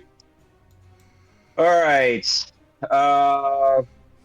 You don't know what happens there, so we're back to the top of the initiative order. Finn. All right. So can I follow them into the back room, or are they still working their way into that keg room? You see the first of them is gone downstairs, the second of them is like a foot and a half away, and the third of them is rounding the corner. Okay, I'm gonna wait for my bigger, stronger friends to get in front of me before I go down, but I'll get close enough to act if I need to. Are you taking any actions? Any spells, doing anything? No, I won't do that in the crowded bar. Okay. Dojo. All right. Dojo, you're now at the end of the bar. You've heard what your compatriot Jabbar has told you. You've got like 6 drunks in front of you to get through, and then you're at the door. And as you see this, that the third guy is like 10 feet away from you, just going downstairs. I'll follow. I'll try and get as close to the staircase or that door as I can. Okay, so you're going down first? Yeah. Okay. That's do you want to do anything else? No. Oh, okay. So that's Dojo, Finn, Dojo, something else happens, and then Ameko. So Ameko is right behind you guys, and she's gonna yell, "What the fuck's going on?" Jill Bar, you're right. Yeah. She's right behind you. These men, they were giving Polly a hard time. She struck one of them in the groin, and they're all following her now. And that's all you hear from her. Okay, Jilbar, you're up. Actually, no, wait real else. quick. Sorry, my bad. Glurk's up. You know, I'm trying to catch up to Dojo, and I will, as a free action, say, Dojo, I'm at your back. Well, no, you're not. Dojo's in the front. Jilbar, it goes Dojo, Jilbar, Ameko, and then you. I'm on my way. Okay, fair enough. So we'll stay with the crowd and your size and strength. You're right behind Ameko. Yeah, I'm pushing folks out of my way. I'm like, I just you're kind of like boom, boom, boom. We just heard that there's somebody in trouble, so. Yep. All right, so you're there. That's kosher. Jilbar, now you're up. I'll follow Dojo. Okay, Ziggy. I'm still following, and I'm going to chug a shield spell. Oh, all right. Good call. And we got a new round. Finn, make a perception. Yeah, make a perception check. E-check, huh? All right. 19. Okay. And actually, everybody but Glurg can make the same check. Everyone give me a peace check. It's Glurg to you. That one will stand. Got a good one. 26. wow. for Jill Bar. That works. Sorry, going. I'm going to say 16, but I'm not positive because this is a new guy. 16. Yeah, that works. So those of you who made the check hear a blood-curdling scream from downstairs. Finn, you're up. Okay, everybody's kind of in between me and where we gotta go, and I don't think I You're can getting do close, though. You are now closing, because you're in front with, if I'm not mistaken, right, with Ziggy behind you. Yep, From the angle you guys took. Yep, that's right. And I should have So Dojo and Glurg So you now and Wiener in front of me, right? Well, not really in front. Yes, in the sense that they're almost closing from the stairs because they had a straighter line. Gotcha. Okay. You are now at the table that the guys were sitting. Okay. Can just using my my keen sight, I'll put it that way. Am I able to see anything or detect any magic at the table as I pass by it? You can try, and you don't sense anything. Excellent. Other than okay. a broken beer mug. Then I will continue the pursuit, and again, no casting per se. Yep. All right, Dojo, you're next, and this is the money shot right here. You're just getting to the top of the stairs. You heard the scream. Yep. What are you gonna do? I'm gonna go down the stairs, fast, Okay. as quickly, as stealthily, as nimbly as I can. I've got dark vision too, if that helps. Great. So, you're not encumbered anymore, and you can move quickly. So, you head down the stairs, and you're hearing, you heard the scream, and you're hearing shouting, and it sounds like a chaotic situation. With your dark vision, you see that there's like a 12 stairs, and then it goes down like 4 more going at a 90-degree angle to the right. Okay. And that's all you can tell. And as you're kind of running down, you see the last guy's footfall on the right-hand side, if that makes sense. Sure. And, yep. And I'd say that's your movement. You could get to the end. You can get to the L. Of the stairs? Yeah, let's do it. Yeah. Okay. And are you doing anything? No. Okay.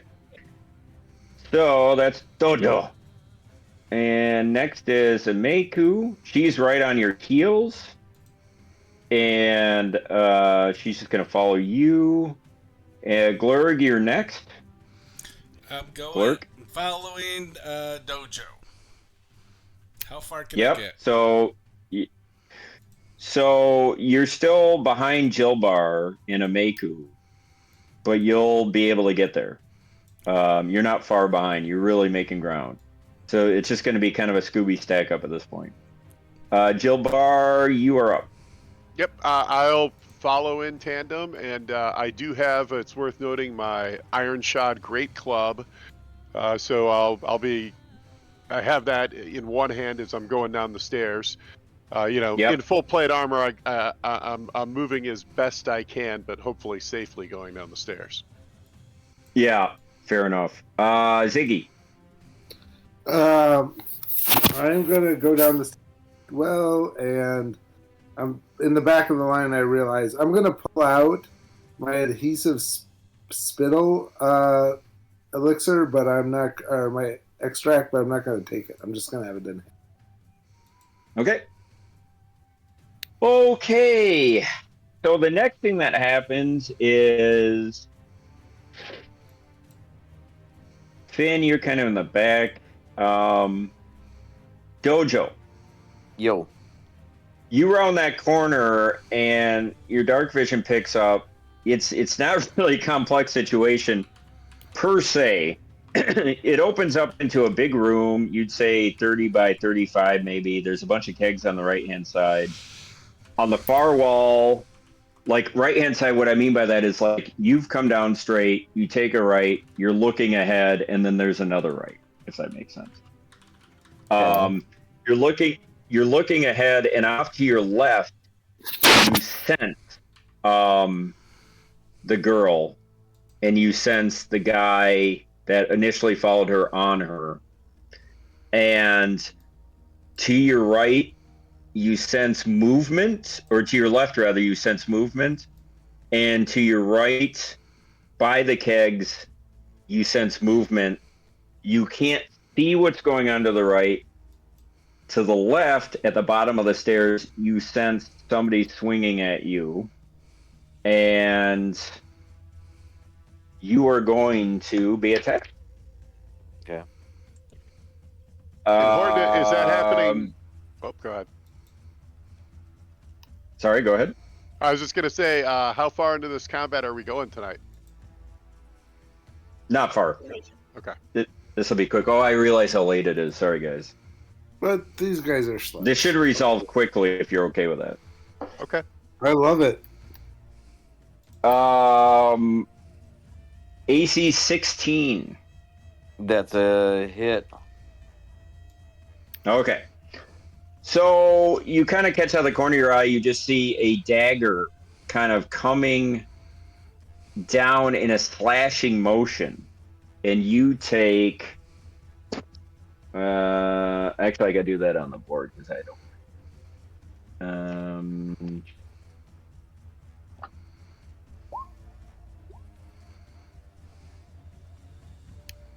You take 2 points of damage.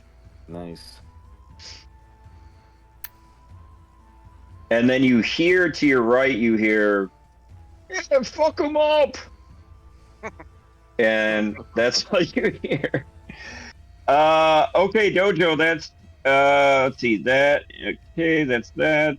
And Finn, we're going to bounce back to you. Okay. Kind of the same situation until. Yeah, there's nothing, probably not a lot you can do. Yep. Yep. Yep. So actually in this situation, I don't want to play that out because that's kind of creepy. Dojo, you go next. You get a reaction, even though it's not 5e. I get a reaction, or is it my turn? Well, it's your turn. I'm just saying everyone else is kind of just doing what we know they're doing. Got it. How close am I to Penny and her attacker? 20 feet. 20 feet, so I could easily get over there. Give or take, and as you kind of glance up that way, even though you have a sharp object comes down and splashes your left arm as you're kind of coming down, and you just kind of like feel a searing pain, but your incredible control and training kicks in, and you're focused on your quarry, and your quarry's in front of you, and what you see is you see Polly against a wall with her pants ripped down, and you see a guy with his pants down, and it looks like he's about to rape her. Well, then I'll do a acrobatic. But he's got his back turned to you. Perfect. I'll lunge at him and attack him. All right, go. Let's see. And she's just screaming. It's not good. Yeah. However, that's a full attack action. Can't do that. So that's probably a miss. Let's see. AC 10. Just a miss. You could tell as you miss, you just kind of swing, and you're off balance from the searing pain, and you just miss. You kind of swing at him, but you just get to the right of him. Sure, but he probably notices me. Yes, so he kind of, oh, fuck, and then he kind of like turns, and you at least disrupted the unthinkable. Let's put it that way. Okay, so that's Dojo. And then right behind Dojo is a Meku, right? Mm-hmm. Yep. So she comes flying down, and you see her do like a backflip. Well, who sees that? Dojo, you sense it, and Jilbar, you see it. And she goes flying in and comes slicing across with the dagger, and she hits this guy right in the neck for, oh Jesus, 5 points of damage. Is this the attempted And rapist or one of the other guys? the attempted rapist, she went right, that's all she cared about. She went straight for him. And he is like, and you see blood spurt, and he crumples down. Jilbar, you're up. Okay. I will move up to until I'm close So to if one you of come these. down the stairs, yeah, you see a Mako, and you see your new buddy Dojo kind of straight ahead to the left, and a big crumple of bodies. You, as you're coming down, you hear a guy right to your left, and can you hear me? Yeah. All right, switch batteries, and it's like he after he swung and hit Dojo, for whatever reason he was off balance, so you've got an action before anybody hits you. You sense two guys to your right and one guy to your left. Okay. I'm going to move up and I will take a swing as I'm saying, drop your weapons. Well, real quick, do you have dark vision or low light vision? No, I got nothing. It's But I'm pitch assuming black I'm in here. assuming if Polly can come down here to get a keg, that there's some sort of light. So she came down to get a keg. She had come down, and there was the ambient light from upstairs, which I'll give that to you. But she kind of knew exactly where to go and what to do. So you can take that. So whatever low light for normal, what is that mechanically? That's probably a 20% miss chance. Okay, we'll go with that. Okay. So I'll get right up in there and hopefully draw their attention and just throw down your weapons. We'll face justice. Now, are and you I'll take a going for the swing. guy on the left, or are you going to the two guys on the right? If the guy on the left, whichever's He's closest, closer. because then Yeah, I would that's do the it. guy on the left. Yep, go for it. That is going to be I believe that's a 14 to hit. Hit. Nice. Okay. And that's going to be, well, let me roll the miss chance. Yeah, I was gonna say yeah. So that's 21 and up. and above is a hit. Yep. Yep. So that is a 0-1. So that is a miss in the darkness. Oh my God, what are the odds? Oh, So you kind of swing wildly, and he ducks under you, and he says, "Ha!" Okay. Ziggy, you're coming down the stairs. Clerk's All right. after them. Do I think within the next Fleur, round? you're right behind. You're going to be I was right after Ziggy. I was at, Well, you were behind them, but Ziggy had an angle on you, so you're right after him.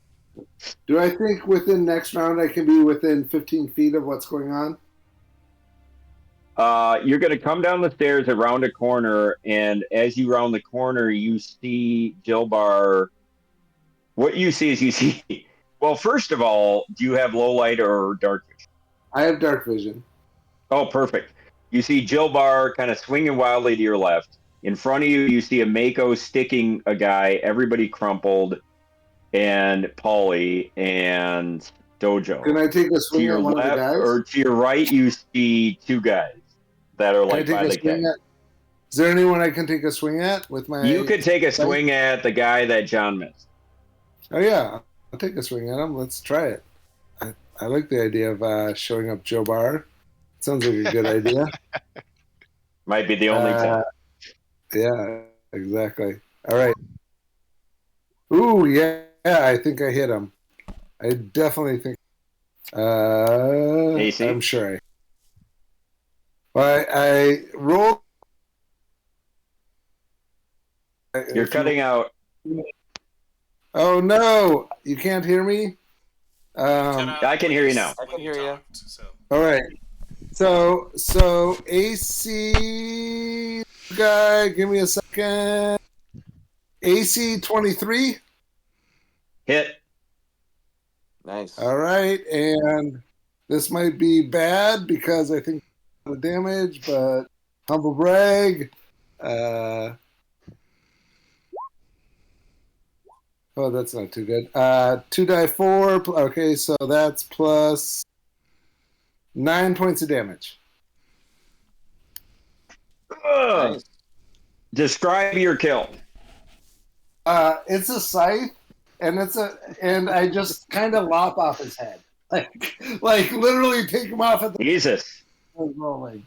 So he kind of ducks around Jilbar's blow, and he kind of like recovers and stands up, and that right at that moment, you kind of come over Jilbar and swing in an arc and lop his head up. Good work. Okay, now it's Glurk. And then Finn, you'll be next, because I feel like you would probably give way to Glurk. Oh yeah, for sure. So I do have low light vision, so I'm gonna bum rush the dude that is still left, like the guy that just got his head cut off. He's dead ahead of you, so you're like bumbling down, and there's a guy with a dagger in his neck from a Mako. So that's who you can see. That's the only one you can reach. I'm bum rushing with I went claws out, kind of Wolverine style, and just bum rushed him, and am going full attack with claws. Okay, what'd you get? Okay. Oh god. I got 11 and 12. That with he's down, he's prone. That's a hit. 2 hits. Okay.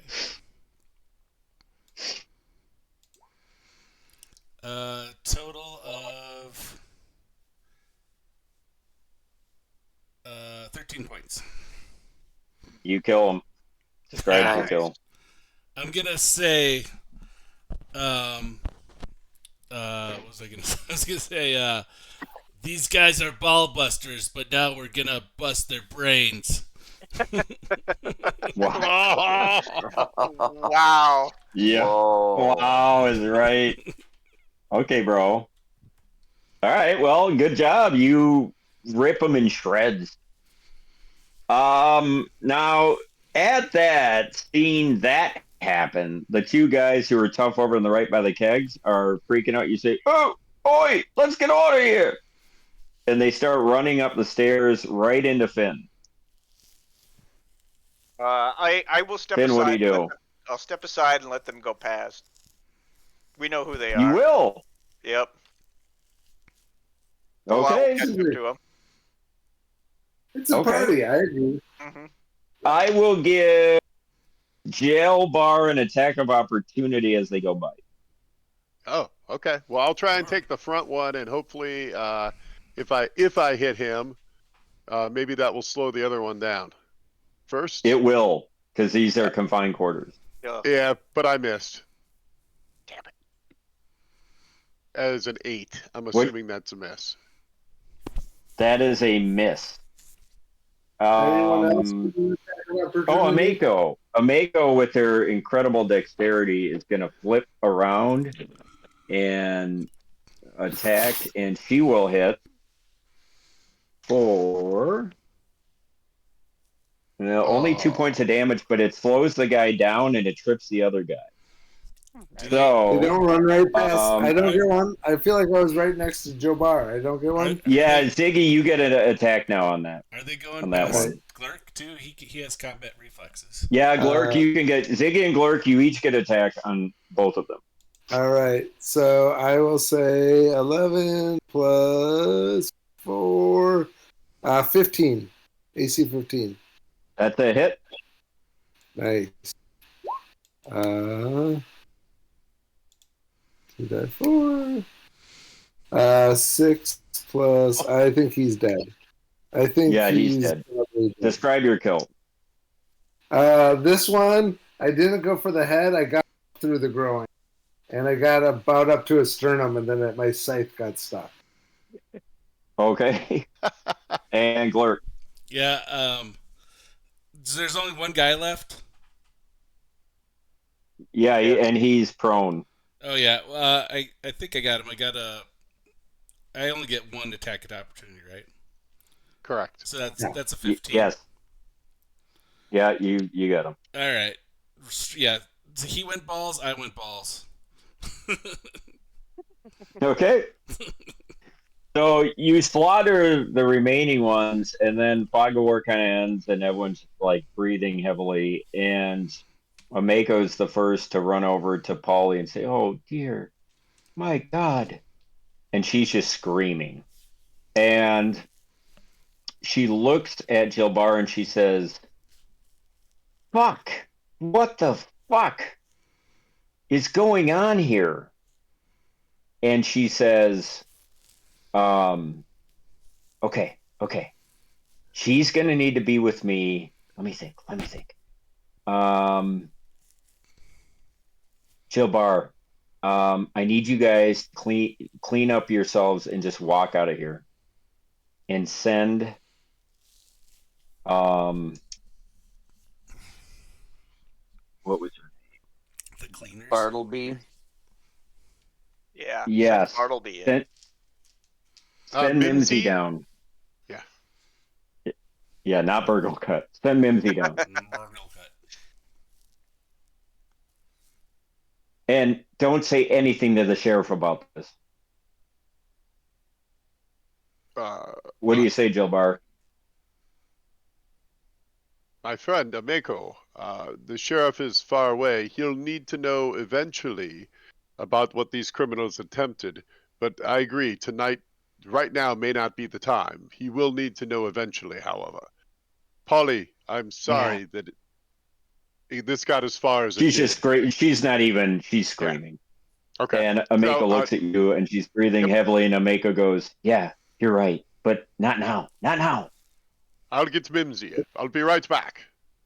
And I'll Okay, so as Joe Bar the rest leaves, of you clean up. I go to Ameko. As Joe Bar goes to Ameko, and I go, "I'm really good at digging holes. If you need any help, just say we can make this all go away." Okay, I might take you up on that. Right now, just get out of here. And I do. I'm good at filling holes. Dojo, what do you do? I'll just kind of do what the crew's doing if we're taking off, going off for Mimsy. Okay, so all of you guys pile up, and DT, you've kind of regained your nausea's gone, and you kind of stumbling around looking for your new friends. What do you do? And you see them coming up the stairs.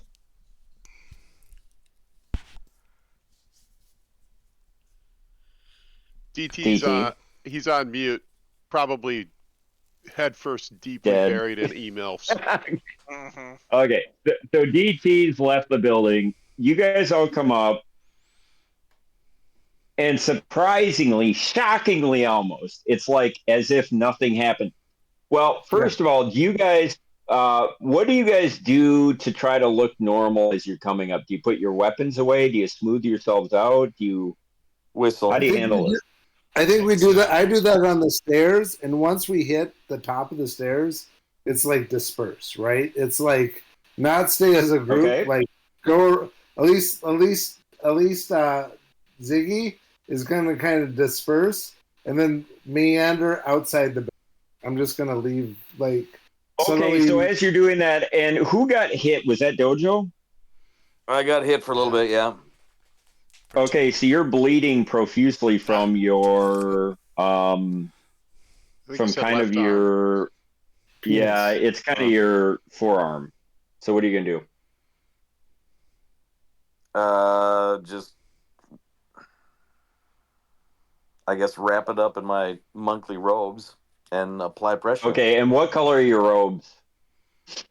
It looked like they were Red. red. Yeah, Yeah. yeah, they're red. That works out. I mean, you're not lying. I think your picture, they were red in your picture. Correct? All right, well, that's very lucky of you. Okay, so you guys all kind of try to compose yourselves, and you come up. I'm just and gonna what's your? shake my hands and get the blood off, and it's splatter all over the place. Yep. You can do that, and you can even actually, because you're in a keg room, you can wash it off with beer. I will have more beer if there's any available. You can do that. Although Mako gives you a dirty look. So, what's your marching order coming up the stairs? Well, I assume since I was not hit, nor did I hit anyone, and I've just got my club, I can just kind of go right back up there and hopefully find Mimsy fairly quickly. Okay, so you go up there, and what do? You see Mimsy's chatting up a guy at the end of the bar closest to you. I'll get right up to her and, Miss Mimsy, Mako needs your assistance immediately down in the cellar. Immediately, Mimsy. Oh, what's she on about? What's wrong? Mimsy, she just said she needs you immediately. I think there might be an issue with the kegs. Well, I can't go down. I'm covering the bar. Mimsy, this was Mako's direct order. She asked you to come down immediately. Well, I haven't got Paulie. I haven't got a Mako. And now you're telling me we got 1 million customers here. I can't leave this bar. The customers shall have to wait according to Miss Mako. My friend. Oh, 10. It is. Make a diplomacy check. Make a diplomacy check. That I can do. That's probably going to do it.